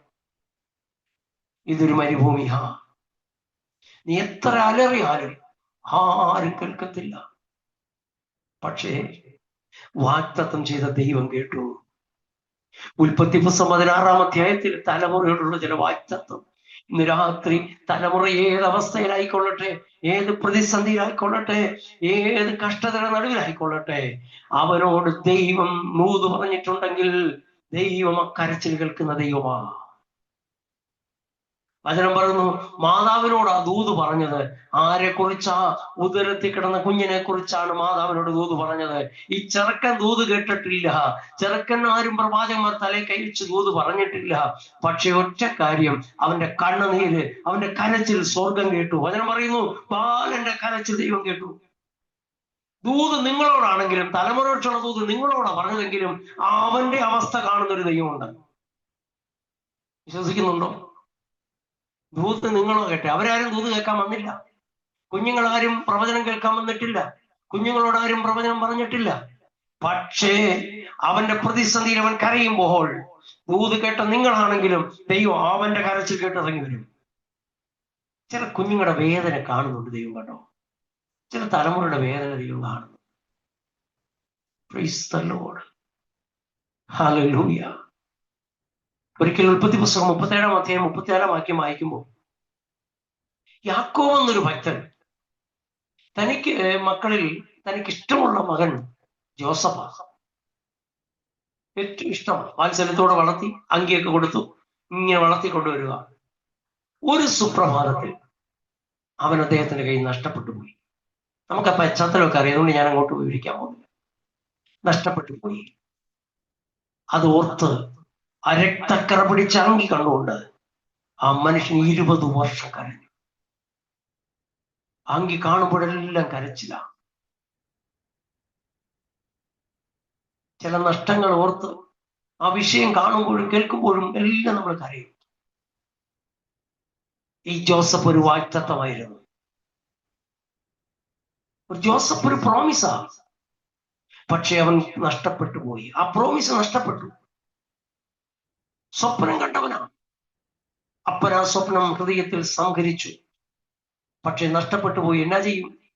തെളിവുകളെല്ലാം നഷ്ടത്തിന്റെ കണക്ക് ഓക്കെയാക്കുന്നതാണ്. തെളിവ് രക്തക്കറ പിടിച്ച അങ്കി ജോസഫിൻ്റെത്. രക്തക്കറയുണ്ട്. അപ്പൊ ജോസഫിന്റെ അങ്കി ആണെങ്കിൽ ജോസഫില്ല. മരിച്ചുപോയെന്ന് വിധി എഴുതി കരയുക. നമ്മുടെ വാഗ്ദത്തം പലതും നഷ്ടപ്പെട്ടു പോയി, ഇനി ഒരിക്കലും സംഭവിക്കത്തില്ല. അതിന്റെ സാഹചര്യമല്ല ഇപ്പൊ നടന്നുകൊണ്ടിരിക്കുന്നത്. സാഹചര്യമെല്ലാം നമുക്ക് വിരോധമായി നിൽക്കുമ്പോൾ, വാഗ്ദത്തം നഷ്ടപ്പെട്ടെന്ന് നമ്മൾ ചിന്തിക്കുമ്പോൾ, ഇന്ന് രാത്രി പരിശുദ്ധാത്മാവ് പറയുക, അങ്ങനെ കരയുന്ന ആരെങ്കിലും ഉണ്ടെങ്കിൽ നിങ്ങളുടെ വാഗ്ദത്തം ഒരു സൈഡിൽ വളർന്നുകൊണ്ടിരിക്കുക. നഷ്ടപ്പെട്ട ജോസഫ് എത്രാമത്തെ വയസ്സിൽ നഷ്ടപ്പെട്ടു? 20 വർഷം കരഞ്ഞെങ്കിൽ 20 വർഷം കൊണ്ട് വാഗ്ദത്തം വളർന്ന് പന്തലിച്ച് വലിയൊരു വൃക്ഷമായി നിൽക്കുക. എത്ര പേർക്ക് ആമേൻ പറയാൻ കഴിയുന്നുണ്ട്? പക്ഷെ നമ്മുടെ കണ്ണിന്റെ മുമ്പിൽ അല്ലെന്ന് മാത്രമേ ഉള്ളൂ. അദൃശ്യ മണ്ഡലങ്ങളിൽ എവിടെയോ നമ്മുടെ വാഗ്ദത്തങ്ങൾ ദൈവം വളർത്തുന്നുണ്ട്. ഹാലലൂയ. വിശ്വസിക്കുന്ന ഒരു സ്തോത്രം പറഞ്ഞാട്ടെ. ഹാലലൂയ. ജോസഫിനെ തിരിച്ചു കിട്ടിയപ്പോൾ കാരാഗ്രഹത്തിൽ നിന്ന് ജാമ്യത്തിലിറക്കി അവന്റെ മുടിയും താടിയൊക്കെ വെട്ടിയല്ല കൊണ്ടുവന്നത് വീട്ടില്. വാഗ്ദത്തം പ്രാപിച്ച ജോസഫിനെയാ എവിടെയോ വാഗ്ദത്തങ്ങൾ വളരുന്നുണ്ടെന്നുള്ളത് മറന്നു പോകരുത്. നിങ്ങളുടെ തലമുറ പറഞ്ഞ വാഗ്ദത്തങ്ങൾ വളരുന്നുണ്ട്. അത് അന്യ രാജ്യത്താണെങ്കിലും അത് വളർന്നിരിക്കും. അതുകൊണ്ട് ആ ജോസഫിനെ നോക്കി 49 അധ്യായത്തിൽ യാക്കോബ് പ്രവചിക്കുക, അനുഗ്രഹിക്കുക. ജോസഫേ, നീ ഫലപ്രദമായ ഒരു വൃക്ഷമാകുഞ്ഞേ. ഒരു കൊച്ചു തൈയായി, നമ്മളിപ്പോ ഒരു നഴ്സറിയിൽ നിന്ന് ഒരു കൊച്ചു മാവിന്റെ തൈ, ഒരു പ്ലാവിന്റെ തൈ കൊണ്ടുവന്നു കഴിഞ്ഞാൽ ആ തൈ പോലെ കയ്യിലിരുന്ന ജോസഫിനെ ആ കയ്യിൽ നിന്ന് നഷ്ടപ്പെട്ടു പോയത്. പക്ഷേ ജോസഫിനെ മിസ്രൈമിൽ കൊണ്ടു നട്ടപ്പോൾ തിരിച്ചു കിട്ടുന്നത് ഒരു ഉണങ്ങിക്കരിഞ്ഞ ഒരു വടിയോ തൈയായിട്ടല്ല കിട്ടിയത്. ഒരു ബോൺസായി പോലെ വളരാത്ത ഒരു തൈയായിട്ടല്ല കിട്ടിയിരിക്കുന്നത്. അവൻ ഇവിടുത്തെ സാഹചര്യങ്ങളല്ലെങ്കിലും വാഗ്ദത്തമുള്ളവൻ ഏത് രാജ്യത്തും വളരുമെന്ന് പരിശുദ്ധാത്മാവ് ആരാധന പറയുക. വിശ്വസിക്കുന്ന ഒരു സ്തോത്രം പറയട്ടെ. യോസഫ് വളർന്നു, ഫലം കിട്ടിയപ്പോ ഫലപ്രദമായ വൃക്ഷമായിട്ടാണ് കിട്ടിയത്. നമ്മോട് 13 വർഷത്തിന് മുമ്പ് ദൂത് പറഞ്ഞെങ്കിൽ ആ വാഗ്ദത്തം ഫലം കായ്ക്കാൻ സമയമായിരുന്നു. വിശ്വസിക്കുന്ന ഒരു സ്തോത്രം പറയാമോ? Praise the Lord. അബ്രഹാമിനോട് ചോദിക്കേ, കണ്ണുനീര് പുറത്തു വന്നില്ലെങ്കിലേ ഉള്ളൂ അബ്രഹാം കരഞ്ഞ ഒരു മനുഷ്യൻ മോറിയിലോട്ട് കയറിപ്പോയ. നാട്ടുകാരുടെ ചോദ്യത്തിന് എങ്ങനെയും പിടിച്ചു നിൽക്കാം, പക്ഷെ സ്വന്തം കുഞ്ഞിന്റെ ചോദ്യത്തിന് എങ്ങനെ പിടിച്ചു നിൽക്കും? കുഞ്ഞൊരു ചോദ്യം ചോദിച്ചു, അപ്പ കത്തിയും തീയും വിറകുണ്ടല്ലോ, ആടെവിടെ? യാഗത്തിനുള്ള ആടെവിടെ? ആ മനുഷ്യൻ ലോങ് സ്റ്റെപ്പ് വെച്ച് കയറിപ്പോയി. യഹോവ കരുതിക്കൊള്ളുന്നവന് കയറി പോവുക. ആടിന്റെ കരച്ചിൽ കേട്ടിട്ടല്ല മനുഷ്യൻ കയറിപ്പോയത്. ആട്ടിടയന്മാർ അവിടെ കൂട്ടത്തോട് ആടിനെ മേയ്ക്കുന്നുണ്ട്, അതിലൊന്നിനെ പിടിച്ച് തരുമായിരിക്കുമെന്ന് പറഞ്ഞല്ല പോയത്. ആടിന്റെ ഒരു സിംറ്റം പോലും അവിടെയില്ല, ഒരു കരച്ചിൽ പോലും കേട്ടിട്ടില്ല. ആരോഗ്യ ശബ്ദം ഒന്നുമില്ലാത്ത ഒരു മരുഭൂമിയിൽ വാഗ്ദത്തങ്ങളുടെ ഒരു ശബ്ദം പോലും കേൾക്കാനില്ല, ഒരു അടയാളം പോലും ഇല്ല. വല്ലാത്തൊരു സാഹചര്യത്തിൽ ആ മനുഷ്യൻ ചെറുക്കന്റെ ചോദ്യം കേട്ടുകൊണ്ട് കയറി പോകുന്നേ. ഞാനൊന്ന് പറയട്ടെ പ്രിയമുള്ളവരെ, മോറിയാമലയുടെ ഒരു സൈഡിൽ അബ്രഹാം ഒരു സ്റ്റെപ്പ് വെച്ചപ്പോൾ അതിന് മറു സൈഡിൽ അവന്റെ പ്രാർത്ഥനയുടെ മറുപടി ഒരു സ്റ്റെപ്പ് വെച്ചു. ഒരാഴ്ച നീ കണ്ണുനീരോടെ പ്രാർത്ഥിച്ചെങ്കിൽ ഒരാഴ്ച വാഗ്ദത്തം നിന്റെ കൂടെ ഒരു സൈഡിൽ കൂടെ നടന്നു വരികയാ. പക്ഷെ കാണാൻ പറ്റുന്നില്ലെന്നേ ഉള്ളൂ. ഒരു മലയിലൂടെ തന്നെയാ വരുന്ന രണ്ടുപേരും, പക്ഷെ അപ്പുറവും ഇപ്പുറവാ. വാഗ്ദത്തം അബ്രഹാം മുകളിലെത്തിയപ്പോൾ വാഗ്ദത്തം മറുസൈഡിൽ കൂടെ മേലിലെത്തി. ചില വാഗ്ദത്തങ്ങളെ കണ്ടുമുട്ടാൻ സമയമായി കേട്ടോ. ഗ്ലോറി, ഹല്ലേലൂയ, ഔഷധമാനഹാധനാരാധന. നീ വിശ്വാസത്തിൽ പറഞ്ഞ ചില കാര്യങ്ങൾ, കുഞ്ഞിനോട് പറഞ്ഞ ചില കാര്യങ്ങളും ആ വിഷയവും നീയും തമ്മിൽ കണ്ടുമുട്ടേണ്ട സമയമായിരിക്കുക. പിന്മാറല്ലേ, പ്രാർത്ഥന ഒന്ന് പുറകോട്ട് പോകല്ലേ, പ്രാർത്ഥിച്ചു തുടങ്ങിക്കോ. ആടിന്റെ ശബ്ദം കരച്ചിൽ കേട്ടില്ലെങ്കിലും വിശ്വാസത്തോടെ ചുവട് മുന്നോട്ട് പോയി, മുൻപോട്ട് തന്നെ പോകട്ടെ, മുൻപോട്ട് തന്നെ പോകട്ടെ, മുൻപോട്ട് തന്നെ പോകട്ടെ. അയ്യോ, ഞാനൊരു ആടിന്റെ ശബ്ദം കേട്ടോട്ടെ, ഞാൻ മുമ്പോട്ട് പോകുന്നില്ല. ഒരു ശബ്ദം, ഒരു പ്രവചനവും നീ കേട്ടില്ലെങ്കിലും നീ വാഗ്ദത്തത്തിന് മുൻപോട്ട് ചൂട് വയ്ക്കേ. ദൈവം കരയാതെ ഒരു ആട്ടിൻ കുഞ്ഞിനെ കുരുക്കി അവിടെ ഇട്ടു. ഒരാട് കുരുങ്ങി കിടന്നാൽ കരഞ്ഞു വിളിക്കും അത്. പക്ഷേ ഈ ആട് കരഞ്ഞിട്ടില്ല. കുരുങ്ങിക്കിടക്കുന്ന ഒരാട്, ഒറ്റയ്ക്ക് കിടക്കുന്ന ആട് കരഞ്ഞിട്ടില്ല. നമ്മുടെ വാഗ്ദത്തം മൗനമായി കിടക്കുക, പക്ഷെ അവിടെ കിടപ്പുണ്ട്. ദൈവം വിളിച്ചു കാണിക്കുക, നോക്ക്, ആട്ടുകൊറ്റം കുരുങ്ങിക്കിടക്കുന്നു. പ്രിയമുള്ളവരെ, അവിടെ എവിടെയാണോ നിന്ന് യാഗപീഠത്തിൽ നിന്ന് കത്തി ഉയർത്തിയത്, അവിടെ നിന്നുകൊണ്ട് ആടിനെ വീക്ഷിച്ചു. യാഗപീഠം പണിതപ്പോഴും അബ്രഹാം ചുറ്റും പലപ്പോഴും നോക്കുന്നുണ്ട്. നമ്മളും ഇതുപോലൊക്കെ തന്നെയാ. വല്ല വിടുതൽ വരുന്നുണ്ടോ, വല്ല എന്താ പറഞ്ഞ ഗൂഗിൾ പേ വല്ലതും വരുന്നുണ്ടോ, ഫോൺ കോൾ വരുന്നുണ്ടോ എന്നൊക്കെ നമ്മൾ നോക്കും. ഇന്നാള് ഇവൻ പ്രതീക്ഷിക്കുന്ന ആൾ വിളിക്കുന്നുണ്ടോ, പലപ്പോഴും ആരെങ്കിലും ഒക്കെ വിളിക്കുവാണെങ്കിൽ ഓടി ഒന്ന് നോക്കുന്നതാ. പ്രതീക്ഷ ഒന്നുമില്ല, ഒരു ശബ്ദം പോലും കേൾക്കാനില്ല. പക്ഷെ വാഗ്ദത്തം നിന്റെ അരികിൽ അടുത്തെത്തിക്കൊണ്ടിരിക്കുക. ആമേ പറയുന്നവര് സ്തോത്രം പറഞ്ഞു ഏറ്റെടുത്താട്ടെ. പ്രിയമുള്ളവരെ, വാഗ്ദത്തം നമ്മുടെ അരികിലുണ്ട്. നമ്മുടെ തലമുറയുടെ ചോദ്യത്തിന് മറുപടി വെളിപ്പെടാൻ പോകുക. ഹല്ലേലൂയ. ആരാധനയുടെ ഉയരങ്ങളിൽ, വിശ്വാസത്തിന്റെ ഉയരങ്ങളിൽ നമുക്കത് വെളിപ്പെടുത്തി തരും. പ്രിയമുള്ളവരെ, ദൈവം നമ്മെ ധന്യമാനുഗ്രഹിക്കുമാറാകട്ടെ. ഹല്ലേലൂയ. കർത്താവ് വലിയവനാ. ഹല്ലേലൂയ. നഷ്ടങ്ങൾ ഓർത്ത് കരഞ്ഞ മറ്റൊരു മനുഷ്യനുണ്ട്. 1 ശമൂവേലിന്റെ പുസ്തകം 30-ാം അധ്യായത്തില് സിഗ്ലാഗ് അമാലേക്കർ വന്ന് മൊത്തം തകർത്തു, എല്ലാം കൊണ്ടുപോയി. അവിടെ വായിക്കുമ്പോൾ ഒരു വാക്യം എന്നെ വളരെ ചിന്തിപ്പിച്ചെന്നറിയാമോ? ഓരോറ്റ വ്യക്തികളെയും കൊന്നില്ല അവര്. ഭയങ്കരമായ എന്നെ ചിന്തിപ്പിച്ചൊരു കാര്യമാണ്. ഹല്ലേലൂയ. ഒരു ആരെയും കൊന്നു കളഞ്ഞില്ല. അവിടെ ഇങ്ങനെ വായിക്കുന്നു, 2-ാം വാക്യം 30-ന്റെ 2. തങ്ങളുടെ വഴിക്ക് പോയതല്ലാതെ ആരെയും കൊന്നില്ല. നഷ്ടങ്ങൾ സംഭവിച്ചിട്ടും പ്രാണന് ഛേദം വന്നില്ലെങ്കിൽ മനസ്സിലാക്കിക്കോണം, നീ തിരിച്ചു പിടിക്കാൻ സമയമായെന്ന്. എല്ലാരെയും കൊന്നിട്ട് തീ വെച്ച് ചുട്ടുകളഞ്ഞെന്നല്ല പറയുന്നേ. നിന്റെ വീട് നഷ്ടപ്പെട്ടെന്നിരിക്കാം, ഒരു വേള നിന്റെ ജോലി നഷ്ടപ്പെട്ടെന്നിരിക്കാം, തലമുറയുടെ എല്ലാം നഷ്ടപ്പെട്ടു പോയെന്നിരിക്കാം, സ്കൂൾ ബുക്കുകളെല്ലാം നഷ്ടപ്പെട്ടു പോയി, തീ വെച്ച് കഴിച്ചു കളഞ്ഞവനെ യൂണിഫോം നഷ്ടപ്പെട്ടു, ബുക്കെല്ലാം നഷ്ടപ്പെട്ടു, പേന നഷ്ടപ്പെട്ടു, സർട്ടിഫിക്കറ്റ് നഷ്ടപ്പെട്ടു, എല്ലാം നഷ്ടപ്പെട്ടെന്നിരിക്കാം. പക്ഷെ പ്രാണനുണ്ടോ? ദൈവം തിരിച്ചു തരാൻ ശക്തനായ ദൈവമാണ്. പൗലോസ് കപ്പൽ ഛേദത്തിൽ അകപ്പെട്ടപ്പോ എല്ലാം നഷ്ടപ്പെട്ടു. ആഹാര സാധനം നഷ്ടപ്പെട്ടു, ബാഗേജ് നഷ്ടപ്പെട്ടു, പിന്നെ അവർ ആധാർ കാർഡ് നഷ്ടപ്പെട്ടു, റേഷൻ കാർഡ് എല്ലാം പോയി. മിച്ചെന്തോ ഉണ്ട്? ഒരു പലക കഷ്ണം മാത്രമേ ഉള്ളൂ, ഒരു ചെറിയ പലക കഷ്ണം. അത് മതി ദൈവത്തിന് അത്ഭുതം ചെയ്യാൻ. വിശ്വസിക്കുന്ന ഒരു സ്വത്രം പറഞ്ഞേ. എല്ലാം നഷ്ടപ്പെട്ടു പോയിട്ട് 0 ബാലൻസ് ഉള്ള ഒരു അക്കൗണ്ട് മാത്രമേ നിനക്കുള്ളെങ്കിലും അതിൽ നിന്ന് വളർത്താൻ കഴിവുള്ള ദൈവമുണ്ട്. വിശ്വസിക്കുന്ന ഒരു സ്വത്രം പറഞ്ഞേ. ഇവിടെ ഈ മനുഷ്യൻ കരയാൻ തുടങ്ങി. ദേഹം മാത്രമല്ല കരഞ്ഞേ, കൂട്ടക്കരച്ചിൽ അവിടെ നടക്കുക. എല്ലാരും കരഞ്ഞു, ഭാര്യയും മക്കളും ഒക്കെ പോയി, എല്ലാരും കൊണ്ട് പുക മാത്രം മിച്ചം. പോയതുപോലല്ല തിരിച്ചു വന്ന് കണ്ടത്. പുകയിരിക, ഇവിടെല്ലാം കത്തി അമർന്നു പോയി. ശേഷം വരുന്നൊരു പുകയുണ്ട്, അവസാന പുകയെന്ന് പറയും. ആ പുകയാണ് ഇപ്പൊ കണ്ട് കരയുന്നേ. എല്ലാരും കരഞ്ഞു, ദാവീദും കരഞ്ഞു. പക്ഷേ ഈ കരയുന്നതിനിടയിൽ അഭിഷേകമുള്ളവർക്കൊരു പ്രത്യേകത എന്ന് പറഞ്ഞാൽ അവരെ യഹോവയെ കൊണ്ട് ശക്തിപ്പെടാൻ തുടങ്ങും.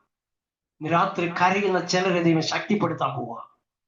വചനം പറഞ്ഞാൽ ഭയപ്പെട്ട നാളിൽ നീ എന്റെ ഉള്ളിൽ ബലം തന്നു. ചില ബലം, ഉൾക്കഴുത്ത്, ചില കട്സ്, ചില വിഷയത്തിൽ കർത്താവ് തരാൻ പോവാം. നല്ല കട്സ് തരാൻ പോവാം. എനിക്കതിനെ എളുതായി ജയിക്കാൻ കഴിയുമെന്നുള്ളൊരു തൻ്റെ ഇടം ദൈവം തരും. ഭയം മാറും നമ്മളെ വിട്ട്. ദാവീദ് കരഞ്ഞു. യഹോവയിൽ ശക്തിപ്പെട്ടപ്പോൾ ഈ കരച്ചിലിന്റെ ശബ്ദവും കൂടെ കരയുന്നവരുടെ ശബ്ദവും കാണുന്ന പുകമണ്ഡലം അല്ല ദാവീദിന് വലുത്. ദൈവം എന്തുവാ പറയുന്നത് കേൾക്കാൻ വേണ്ടി മുട്ടുമടക്കി.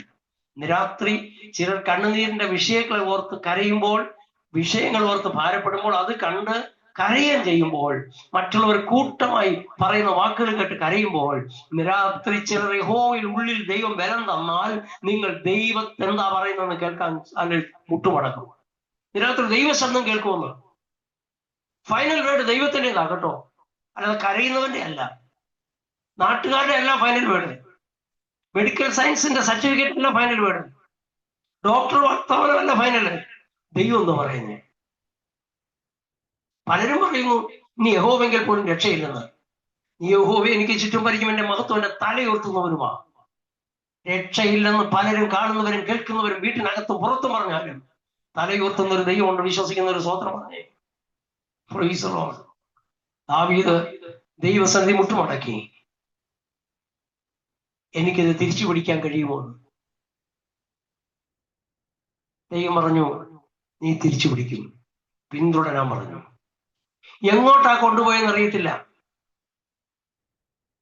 ഇനി എങ്ങോട്ട് പോകണം? ഇവരെല്ലാം കൂടെ എവിടെ കൊണ്ടുവന്ന് പാർപ്പിച്ചിരിക്കുന്നേ? ഇസ്രായേലിന് കുറെ പേരെ പിന്നെ അടിമകളായി പിടിച്ചോണ്ട് പോയില്ലേ? എവിടെ നിന്ന് കൊണ്ടുപോയി എവിടെ കൊണ്ട് പാർപ്പിച്ചിരിക്കുന്ന അറിയത്തില്ല. ഇസ്രായേൽ അവിടെ മൊത്തം ഉഴുതു മറിക്കുക, ആൾക്കാരെ കണ്ടുപിടിക്കാൻ. ഇപ്പൊ പിടിച്ചോണ്ട് പോയവരെ കൊണ്ടൊന്നും പബ്ലിക്കായിട്ട് നിർത്തത്തില്ല, അവരെ ഒളിച്ചു പാർപ്പിക്കും. പക്ഷെ ഇവരെ എവിടെയാ കൊണ്ടുപോയെന്ന് അറിയാതെ ദാവീദ് മുൻപോട്ട് പോവുക. ദൈവം കൊടുത്ത ബലത്തിൽ ഇങ്ങനെ മുൻപോട്ട് പോയപ്പോൾ ഒരു ബാല്യക്കാരൻ വഴി കിടന്നു. ഏഫോദ് കൊണ്ടുവന്ന് ദൈവശബ്ദം കേട്ട് പോകുമ്പോൾ ഒരു മിസ്രൈമിനെ കണ്ടു. ഒരു മിസ്രൈമിനെ ഈ അമാലേക്കിന്റെ കൂടെ യുദ്ധത്തിന് വന്നവനായിരിക്കാം. യവന് രോഗം പിടിച്ചു, യവനെ വഴി കളഞ്ഞിട്ട് പോയി. 3-4 ദിവസം കൊണ്ട് ആഹാരം കഴിക്കാൻ ഒരുത്തർ ഓടിക്കിടക്കുക. ദാവീദിന്റെ നടുവിൽ ഇവനെ കണ്ടപ്പോൾ ദാവീദ് ഇവന് ആഹാരം കൊടുത്തു. കഷ്ടത്തിന്റെ നടുവിലാണെങ്കിലും മറ്റുള്ളവരോട് കരയാനും, മറ്റുള്ളവർക്ക് വേണ്ടി പ്രാർത്ഥിക്കാനും, മറ്റുള്ളവർക്ക് ആഹാരം കൊടുക്കാനും, വിശക്കുന്നവരെ ഓർത്ത് ഭാരപ്പെടുകയും ഒരു ഗ്ലാസ് ചായ മേടിച്ചു കൊടുക്കുകയും ആഹാരം മേടിച്ചു കൊടുക്കുകയും ചെയ്യുന്ന ഒരു നല്ല മനസ്സ് അഭിഷേകമുള്ള ദാവീദിനുണ്ട്. അത് അവന്റെ ജീവിതത്തിൽ വിടുതലിന്റെ കാരണമായി. ഈ കഷ്ടതയുടെ നടുവിലാണ് നമ്മൾ ചെയ്യേണ്ടത്. കൈ കഴുതിയിരുന്ന ആഹാരം ആർക്ക് കൊടുത്തു? ഇവന് കൊടുത്തു. അവൻ മിസ്രൈമിന്, അവൻ പട്ടിണി കിടന്ന് ചാവട്ടെന്ന് പറഞ്ഞ് വേണേ പോകായിരുന്നു. പക്ഷേ മിസ്രൈമിനാണെന്ന് അറിഞ്ഞിട്ടും അവൻ ആഹാരം കൊടുക്കാൻ തയ്യാറായി. പ്രശ്നങ്ങളുടെ നടുവിലും കർത്താവിന് കൊടുത്തിട്ടുണ്ടെങ്കിൽ, മറ്റുള്ള ആവശ്യക്കാർക്ക് നീ കൊടുത്തിട്ടുണ്ടെങ്കിൽ, ദൈവദാസന്മാരുടെ കൂട്ടായ്മ കാണിച്ചിട്ടുണ്ടെങ്കിൽ, തീർച്ചയായിട്ടും ആ നന്മ, ആ ആഹാരമാണ് പിന്നെ നിന്നെ വഴി നടത്തുന്നത്. നിന്റെ നഷ്ടപ്പെട്ടത് തിരിച്ചു തരാൻ നിന്നെ വഴി നടത്തുന്നത്. മിസ്രൈമൻ പറഞ്ഞു, യജമാനെ എന്നെ കൊല്ലല്ലേ. ആഹാരം കൊടുത്തപ്പോ ആള് കയറി അങ്ങ് ഫ്രഷായിരുന്നേ, ആളങ്ങ് ഫ്രഷായി. അവിടെ നിന്നപ്പോ നീ ആരാന്ന് ചോദിച്ചു. ഞാൻ മിസ്രൈമിനാ, അമാലേക്കിന്റെ കൂടെ വന്നതാ, ഞാൻ രോഗിയായിട്ട് എന്നെ കളഞ്ഞിട്ട് പോയതാ, എന്നെ കൊല്ലല്ലേ എന്ന് പറഞ്ഞു. കൊല്ലത്തില്ല, ഇവന്മാർ എവിടോട്ടാ പോയെന്ന് നീ കാണിച്ചു തരാമെന്ന് ചോദിച്ചു. സാറേ 100 പ്രാവശ്യം ഞാൻ സമ്മതിക്കുന്നു, ഞാൻ കാണിച്ചു തരാം. എവിടെ ഒളിച്ചു വെച്ചാലും ഒരു ഓപ്ഷൻ ദൈവം നമുക്ക് തന്നിട്ടുണ്ട്. എത്ര പേര് വിശ്വസിക്കുന്നുണ്ട്? ശത്രു എവിടെ അപകരിച്ചാലും ദൈവം ഒരു ഓപ്ഷൻ നമുക്ക് വേണ്ടി വെച്ചിട്ടുണ്ട്. പിശാചിന് പറ്റുന്ന ഒരു അബദ്ധം അത്. ഈ ചില കേസുകളിലൊക്കെ ചില തെളിവുകൾ തൊണ്ടി എന്നൊക്കെ പറയത്തില്ലേ, ചില തെളിവ് അവശേഷിപ്പിക്കുന്നു പറയുന്ന പോലെ ഒരു ഓപ്ഷൻ. അവന് നഷ്ടപ്പെട്ടത് തിരിച്ചു പിടിക്കുവാൻ ചില പഴുത് ദൈവം നമുക്ക് തുറന്നു തരാൻ പോവാ. വിശ്വസിക്കുന്നവര് സ്വോത്രം പറഞ്ഞാട്ടെ, സ്വോത്രം പറഞ്ഞാട്ടെ, സ്വോത്രം പറഞ്ഞാട്ടെ. എന്തൊക്കെയോ നഷ്ടങ്ങൾ തിരിച്ചു തരുവാൻ ചിലപ്പോൾ നമ്മുടെ ഒരു വാക്കായിരിക്കാം, ചിലപ്പോൾ നമ്മൾ കൊടുക്കുന്ന ഒരു ചായക്ക് കൊടുക്കുന്ന പൈസ ആയിരിക്കാം. എവിടെ ഓപ്ഷൻ എന്ന് പറയാൻ പറ്റൂല. പക്ഷെ പോകുന്ന വഴി വിശന്ന് കിടക്കുന്ന ഒരുത്തന് ആഹാരം കൊടുത്തത് ആവിനറിയാം. പിന്നെ അത് മുഖാന്തരം, ഈ കൊടുത്ത ആഹാര മുഖാന്തരമാ പിന്നെ നഷ്ടങ്ങൾ തിരിച്ചു പിടിക്കുന്നത്. ജീസസ് അവൻ പിന്നെ വഴി നടത്തി. സാറേ അങ്ങോട്ടാ അവര് പോയത്, സാറേ ഇങ്ങോട്ടാ ഇവര് പോയത്, അവർ മിക്കവാറും അവിടെ ഒളിച്ചിരിക്കുമായിരിക്കും, അവന്മാരെല്ലാം കൂടെ അവിടെ തന്നെ ഉണ്ടെന്ന് ഇവൻ വഴി അഡ്രസ് കാണിച്ചു കൊടുത്തു, നല്ല വഴി കാട്ടി കൊടുത്തു. ദാവീദ് ചെന്ന് ഇനി തപ്പിപ്പിടിച്ചൊന്നും അടിക്കേണ്ട കാര്യമില്ല, ചെന്നടിക്കുമായിരുന്നു. അടിച്ച് പരുവമാക്കി നഷ്ടപ്പെട്ടതെല്ലാം തിരിച്ചു കൊണ്ടുവന്നൊരു വരവുണ്ട്. കരഞ്ഞവനിപ്പം കൊള്ള കൊണ്ടുവരുക. എത്ര പേർക്ക് ആമേൻ പറയാൻ കഴിയുന്നുണ്ട്? കരഞ്ഞ പലരും ആമേൻ പറയുമ്പോൾ കൊള്ള കിട്ടിയവരെ പോലെ എഴുന്നേക്കുമെന്നേ. അത് ഏറ്റവും കരഞ്ഞൊരു മനുഷ്യനെ നമ്മൾ തുടങ്ങിയതാ. കണ്ണുനീരോടെ കരഞ്ഞ അനേകരെ നമ്മൾ കണ്ടു. ഹല്ലേലൂയ. 137 സങ്കീർത്തനത്തിൽ സിയോനെ ഓർത്ത് കരഞ്ഞു, തകർക്കപ്പെട്ട സിയോനെ ഓർത്ത് കരഞ്ഞു. നെഹമ്യാവ് അതിൽ ഉടയപ്പെട്ട ആ തകർക്കപ്പെട്ട ചുട്ടരിക്കപ്പെട്ട ആലയത്തെ ഓർത്ത് കരഞ്ഞു. അത് പണിയുവാൻ, പുതുക്കി പണിയുവാൻ നെഹമ്യാവിനെ ദൈവം എഴുന്നേൽപ്പിച്ചു. കരയുന്നവരെ ദൈവം എഴുന്നേൽപ്പിക്കും കേട്ടോ. ജീസസ്. പ്രിയമുള്ളവരെ, ജോസഫിനെ തിരിച്ചു കിട്ടുമ്പോൾ ഫലം കായ്ക്കുന്ന വൃക്ഷമായിട്ടാണ് കിട്ടിയത്. ഫലം കായ്ക്കുന്ന ഒരു നല്ല വൃക്ഷമായി, മതിലിന്റെ മേൽ പടർന്നൊരു വൃക്ഷമായി. എന്റെ അർത്ഥം, നിന്റെ പ്രതിസന്ധിക്ക് അപ്പുറത്ത് നീ വളരും. പ്രശ്നങ്ങൾ നിന്നെ ഒതുക്കി നീ ഇനി ഒരിക്കലും ഈ മതിലിനപ്പുറം കാണത്തില്ല. ചില രാജ്യത്ത് നിന്റെ തലമുറ പോകത്തില്ല, ചില രാജ്യത്ത് നിന്നെ പോകാൻ സമ്മതിക്കത്തില്ല, നന്മ കാണിക്കത്തില്ല എന്ന് പറയുമ്പോൾ നീ മതിൽ പൊളിയാനല്ല പ്രാർത്ഥിക്കേണ്ടത്. ദൈവം നിന്നെ അതിനുമേൽ വളർത്തിയെടുക്കാൻ പോവാ. ചിലര് കടഭാരങ്ങളിൽ ലോണൊക്കെ വരുമ്പോഴ് ഇഷ്ടപ്പെട്ടു വെച്ച വീട് വിൽക്കും. കണ്ടോ? അവരുടെ ഇഷ്ടത്തിന് വെച്ചതാ. നല്ല പ്രായത്തിൽ അധ്വാനിച്ച് വിദേശത്തൊക്കെ പോയി കിടന്ന് അധ്വാനിച്ച് വെച്ച വീട്, കുഞ്ഞുങ്ങളുടെ ഭാവി കാര്യങ്ങളോ അവർക്ക് ജോലിയോ വിദേശത്തോ അവർക്ക് ആവശ്യങ്ങൾ കടമൊക്കെ എടുത്ത് പ്രശ്നമാകുമ്പോൾ വിൽക്കാറുണ്ട്. ആ വീട്ടിൽ നിന്ന് നിറകണ്ണുകളോടെ അവർ ഇറങ്ങിപ്പോവും. വേറെ വീട് വാങ്ങിയാലും അതിനും വലിയ വീടുണ്ടെങ്കിലും അവരുടെ ആ വീട്ടിന്റെ സ്വപ്നം ഇന്നും മടങ്ങിക്കിടക്കും. പക്ഷെ വചനം പറയുന്നത്, ജോസഫ് കഷ്ടപ്പെട്ടെന്ന് വിധി എഴുതിയതാ. ദൈവം തിരിച്ചു കൊടുത്തെങ്കിൽ ചില മേഖലകളെ തിരിച്ചു തരാൻ ദൈവം ശക്തില്ല. അത് വാങ്ങുവാൻ നിന്റെ തലമുറയെ ദൈവം വളർത്തും. എത്ര പേർ വിശ്വസിക്കുന്നുണ്ട്? തലമുറകൾ അതിനെ തിരിച്ചു പിടിക്കും. ദൈവകരങ്ങൾ ഏൽപ്പിക്കാൻ എത്ര പേർ തയ്യാറാകുന്നുണ്ട്? ഞാനൊരു സാക്ഷ്യം കൂടെ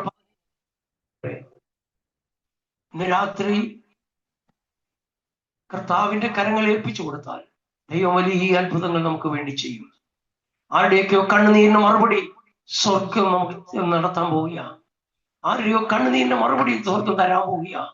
ചിലപ്പോൾ ഒരു ദൂതായി, ചിലപ്പോൾ അത് സൗഖ്യമായിരിക്കും, ചിലപ്പോൾ തലമുറയ്ക്ക് വേണ്ടിയുള്ള ഉറവയായിരിക്കും, ചിലപ്പോൾ തലമുറയ്ക്ക് വേണ്ടിയുള്ള നഷ്ടപ്പെട്ട തലമുറയുടെ മടങ്ങിവരവായിരിക്കാം, ചില ശാരീരിക പ്രശ്നങ്ങളായിരിക്കാം, ചില വാക്തത്വങ്ങളായിരിക്കാം, ചില നഷ്ടങ്ങളെ ഓർത്തുള്ള കണ്ണുനീരായിരിക്കാം. ദൈവം മടക്കി തരാൻ ശക്തനായ ദൈവമാണ്. തിരുവനന്തപുരം ജില്ലയിൽ ഒരു തമിഴ്നാട്ടിൽ നിന്ന് ഇവിടെ വന്ന് താമസിക്കുന്ന, ഈ കടകളിലൊക്കെ തൂക്കിക്കൊടുക്കാൻ നിൽക്കുന്ന ഒരു പാവം പിടിച്ച മനുഷ്യൻ ഒരു വാടക വീട്ടിൽ, ഒരു കൊച്ചു വീട്ടിൽ താമസിക്കുക. അദ്ദേഹത്തിന് ഒരു മോളുണ്ട്, അവൾ നല്ല പഠിക്കും മിടിക്കുക. അവർ രക്ഷിക്കപ്പെട്ടു. ഒരു സാഹചര്യം രക്ഷിക്കപ്പെട്ടു. അവളുടെ സ്വപ്നം, എൻ്റെ പപ്പയ്ക്കും മമ്മിക്കും ഒരു സ്വന്തം വീട്. അവൾ ആ കണ്ണുനീരോടെ കരഞ്ഞ് പ്രാർത്ഥിക്കുക, ഡെയിലി പ്രാർത്ഥിക്കും, പപ്പയ്ക്കും മമ്മയ്ക്കും ഒരു വീട് വയ്ക്കുവാൻ എന്നെ സഹായിക്കണേ. അവളുടെ വിദ്യാഭ്യാസ മേഖല നല്ല പഠിച്ചുകൊണ്ടിരിക്കുമ്പോൾ ആരുടെയോ കെയർ ഓഫിൽ ഒരു വിവാഹാലോചന വന്നു. ഡൽഹി ബേസ് ചെയ്ത വിദേശത്തേക്കുള്ള ഒരാളാണ്. വന്നു. അപ്പോൾ എൻ്റെ പപ്പയും മമ്മിയും വിട്ട് ഞാൻ പോകത്തില്ല എന്നൊക്കെ പറഞ്ഞു. പക്ഷെ ദൈവത്താൽ സംഭവിച്ച കാര്യമായിരുന്നു. ഇവളുടെ ഡയറിക്കകത്ത് ഇവൾക്ക് പപ്പയ്ക്ക് വെക്കേണ്ടെന്ന വീടിന്റെ ആ പടമൊക്കെ വരച്ചു വെച്ചാണ് ഇവള് പ്രാർത്ഥിക്കുന്നത്. ഡയറി എഴുതുന്നൊരു കുട്ടിയാണ്. ഇവളുടെ വിവാഹത്തിന് ഫ്ലൈറ്റ് ചാർട്ട് ചെയ്ത് ഡൽഹിക്ക് ഇവിടുന്ന് അല്ലെങ്കിൽ 60-70 പേര് അങ്ങോട്ട് പോയി. ഇവരുടെ ചെലവിലല്ല, ദൈവം പൈതലിനെ ഉപയോഗിച്ചതാണ്. അങ്ങനെ ഒരു ഭവനത്തിലെത്തി. പക്ഷെ അവിടെ എത്തിയിട്ടും തൻ്റെ വേദന അവൾ ആരോടും പറഞ്ഞില്ല. ഭർത്താവ് പല സ്ഥലങ്ങളിൽ പോകുന്ന ആളാണ്, വിദേശത്തൊക്കെ പോയിട്ട് വരുന്ന ആളാണ്, അതൊരു ബിസിനസ് ഉണ്ട് അവർക്ക്. ഇവൾ നിറകണ്ണുകളോട് ഡയറി എടുത്തു വെച്ച് കരയും, കർത്താവ് എൻ്റെ പപ്പയ്ക്കും മമ്മിക്കും ഒരു വീട് വയ്ക്കാം, എനിക്കൊരു ജോലിയില്ലാതെ പോയല്ലോ എന്ന് ഭാരപ്പെട്ട് കരഞ്ഞു. ഒരു ദിവസം എൻ്റെ പ്രിയപ്പെട്ടവൻ ഇവളുടെ ഡയറിയുടെ മേൽ കിടന്ന് കരഞ്ഞിട്ട് ഇവള് ബാത്റൂമിൽ പോയ സമയം അവൻ ഈ ഡയറി തുറന്നു. ആ വരച്ച വീടിന്റെ പ്രിന്റ് അവൻ എടുത്തു, ഒരു ഫോട്ടോ എടുത്തു. കേരളത്തിൽ വന്ന് ആരും അറിയാത്ത സ്ഥലം വാങ്ങി അതുപോലെ ഒരു വീട് വെച്ചു. വീട് വെച്ചിട്ട് ചില മാസം കഴിഞ്ഞപ്പോൾ പെട്ടെന്ന് നമുക്ക് നാട്ടിലോട്ട് പോകണമെന്ന് പറഞ്ഞ് ആ പ്രിയപ്പെട്ടവളെയും കൂട്ടിക്കൊണ്ടവൻ നാട്ടിൽ വന്നു. നാട്ടിൽ വന്നിട്ട് പപ്പയും മമ്മിയെയും കാറി കയറ്റി ഒരു വീടിന്റെ ഫ്രണ്ടിൽ കൊണ്ട് നിർത്തിയിട്ട് ആ ചാവി ആ പപ്പയുടെ മമ്മിയുടെ കൈ ഇവരുടെ കൈ കൊടുത്തിട്ട് കൊടുക്കാൻ പറഞ്ഞു. ഇത് നിന്റെ പപ്പയ്ക്കും മമ്മിക്കും ഉള്ളതാ. കണ്ണുനീരിന് മറുപടി തരുന്നൊരു ദൈവമുണ്ട് കേട്ടോ. സ്വന്തമായി നന്മയില്ലെങ്കിൽ നീ ഭാരപ്പെടല്ലേ, മറുപടി തരുന്നൊരു ദൈവമുണ്ട്. ഹല്ലേലൂയ. ആ കുട്ടിയുടെ അനുഭവം പറഞ്ഞത്, അവൾ തല ഇറങ്ങി അവിടെ വീണു. കാരണം ഇത് ഞാൻ കാണുന്നത് യാഥാർത്ഥ്യമാണോ സ്വപ്നമാണോ എന്ന് എനിക്കറിയത്തില്ല. പ്രിയമുള്ളവരെ, ദൈവം നമ്മുടെ കണ്ണുനീരിന് മറുപടി തരും. നമ്മുടെ വായ്ത്തത്വം നന്മ മറു സൈഡിൽ ഒരുങ്ങുന്നുണ്ട്. ആരോടൊക്കെ ദൈവം ഇടപെടുന്നു. നിങ്ങളുടെ വാഗ്ദത്തം നഷ്ടപ്പെട്ടിട്ടില്ല. കരയുന്നതിന് മറുപടി വേഗത്തിൽ വെളിപ്പെടാൻ പോവുക. ഹിസ്കിയാവ് ഏറ്റവും കരഞ്ഞു. ആ സെക്കൻഡിൽ, ചില മിനിറ്റുകൾക്കകം ഭർത്താവിന്റെ മറുപടി ദൈവത്തിന്റെ ശബ്ദമായി വെളിപ്പെട്ടതുപോലെ ദിവസങ്ങൾക്കകം അദ്ദേഹം റിക്കവറി ആയി. ദിവസങ്ങൾക്കകം രാജ്യഭാരം ഏറ്റെടുത്തെങ്കിൽ ദൈവം നമ്മോട് ഇന്ന് രാത്രി സംസാരിച്ചെന്ന് വിശ്വസിക്കുന്ന എത്ര പേരുണ്ട്? എന്റെ കണ്ണുനീരിന് മറുപടിയായ ദൈവനോട് സംസാരിച്ചെന്ന് വിശ്വസിക്കുന്ന എത്ര പേരുണ്ട്? ചില ദിവസങ്ങൾക്കകം നിങ്ങളുടെ ശരീരത്തിന് മാറ്റമുണ്ടാകും, രോഗങ്ങൾ മാറാൻ തുടങ്ങും, നിങ്ങളുടെ തലമുറകൾക്ക് വിടുതലുണ്ടാകും, നഷ്ടപ്പെട്ടത് മടങ്ങി വരും, പഴയ അനുഭവത്തിലേക്ക് ദൈവങ്ങളെ കൊണ്ടെത്തിക്കും. പഴയ കുടുംബത്തിന്റെ സന്തോഷം, അപ്പനും അമ്മയും മക്കളുമായിട്ടുള്ള സന്തോഷമുണ്ടല്ലോ, ആ സന്തോഷം ദൈവം നിങ്ങൾക്ക് മടക്കി തരും. വിശ്വസിക്കുന്ന ഒരു സ്തോത്രം ചെയ്യട്ടെ. കണ്ണുകളടയ്ക്കാം, നമുക്ക് ദൈവത്തോട് പ്രാർത്ഥിക്കാം. കർത്താവേ, ഈ രാത്രി കണ്ണുനീരോടെ കരയുന്നവരിൽ നടുവിലുണ്ട്. തീരാ ദുഃഖങ്ങളിലായിരിക്കുന്നവർ, ഏറ്റവും കരയുന്നവര്, വേദനയോടെ കരയുന്നവര്, നഷ്ടങ്ങളെ ഓർത്ത് കരയുന്നവര്, തലമുറ ഓർത്ത് കരയുന്നവരുണ്ട്. അപ്പച്ച, ഇന്ന് രാത്രി സ്വർഗ്ഗത്തിന് മറുപടി നൽകണമേ എന്ന് പ്രാർത്ഥിക്കുന്നു. ഹിസ്കിയാവിന്റെ ഏറ്റവും കരച്ചിൽ, ദൈവമേ, ചില മിനിറ്റുകൾക്കാവും ദൈവം മറുപടി കൊടുത്തെങ്കിൽ, ചില വിഷയത്തിന് മേൽ ദൈവം ഇന്ന് രാത്രി സംസാരിച്ചതിനായി സ്തോത്രം. ശബ്ദം കേൾക്കാൻ ദൈവം കൃപ നൽകിയതിനായി സ്തോത്രം. കർത്താവേ, ഇന്ന് രാത്രി ഞങ്ങൾ ഒരുമിച്ച് ദൈവകരങ്ങളെ ഏൽപ്പിച്ച് പ്രാർത്ഥിക്കുന്നു.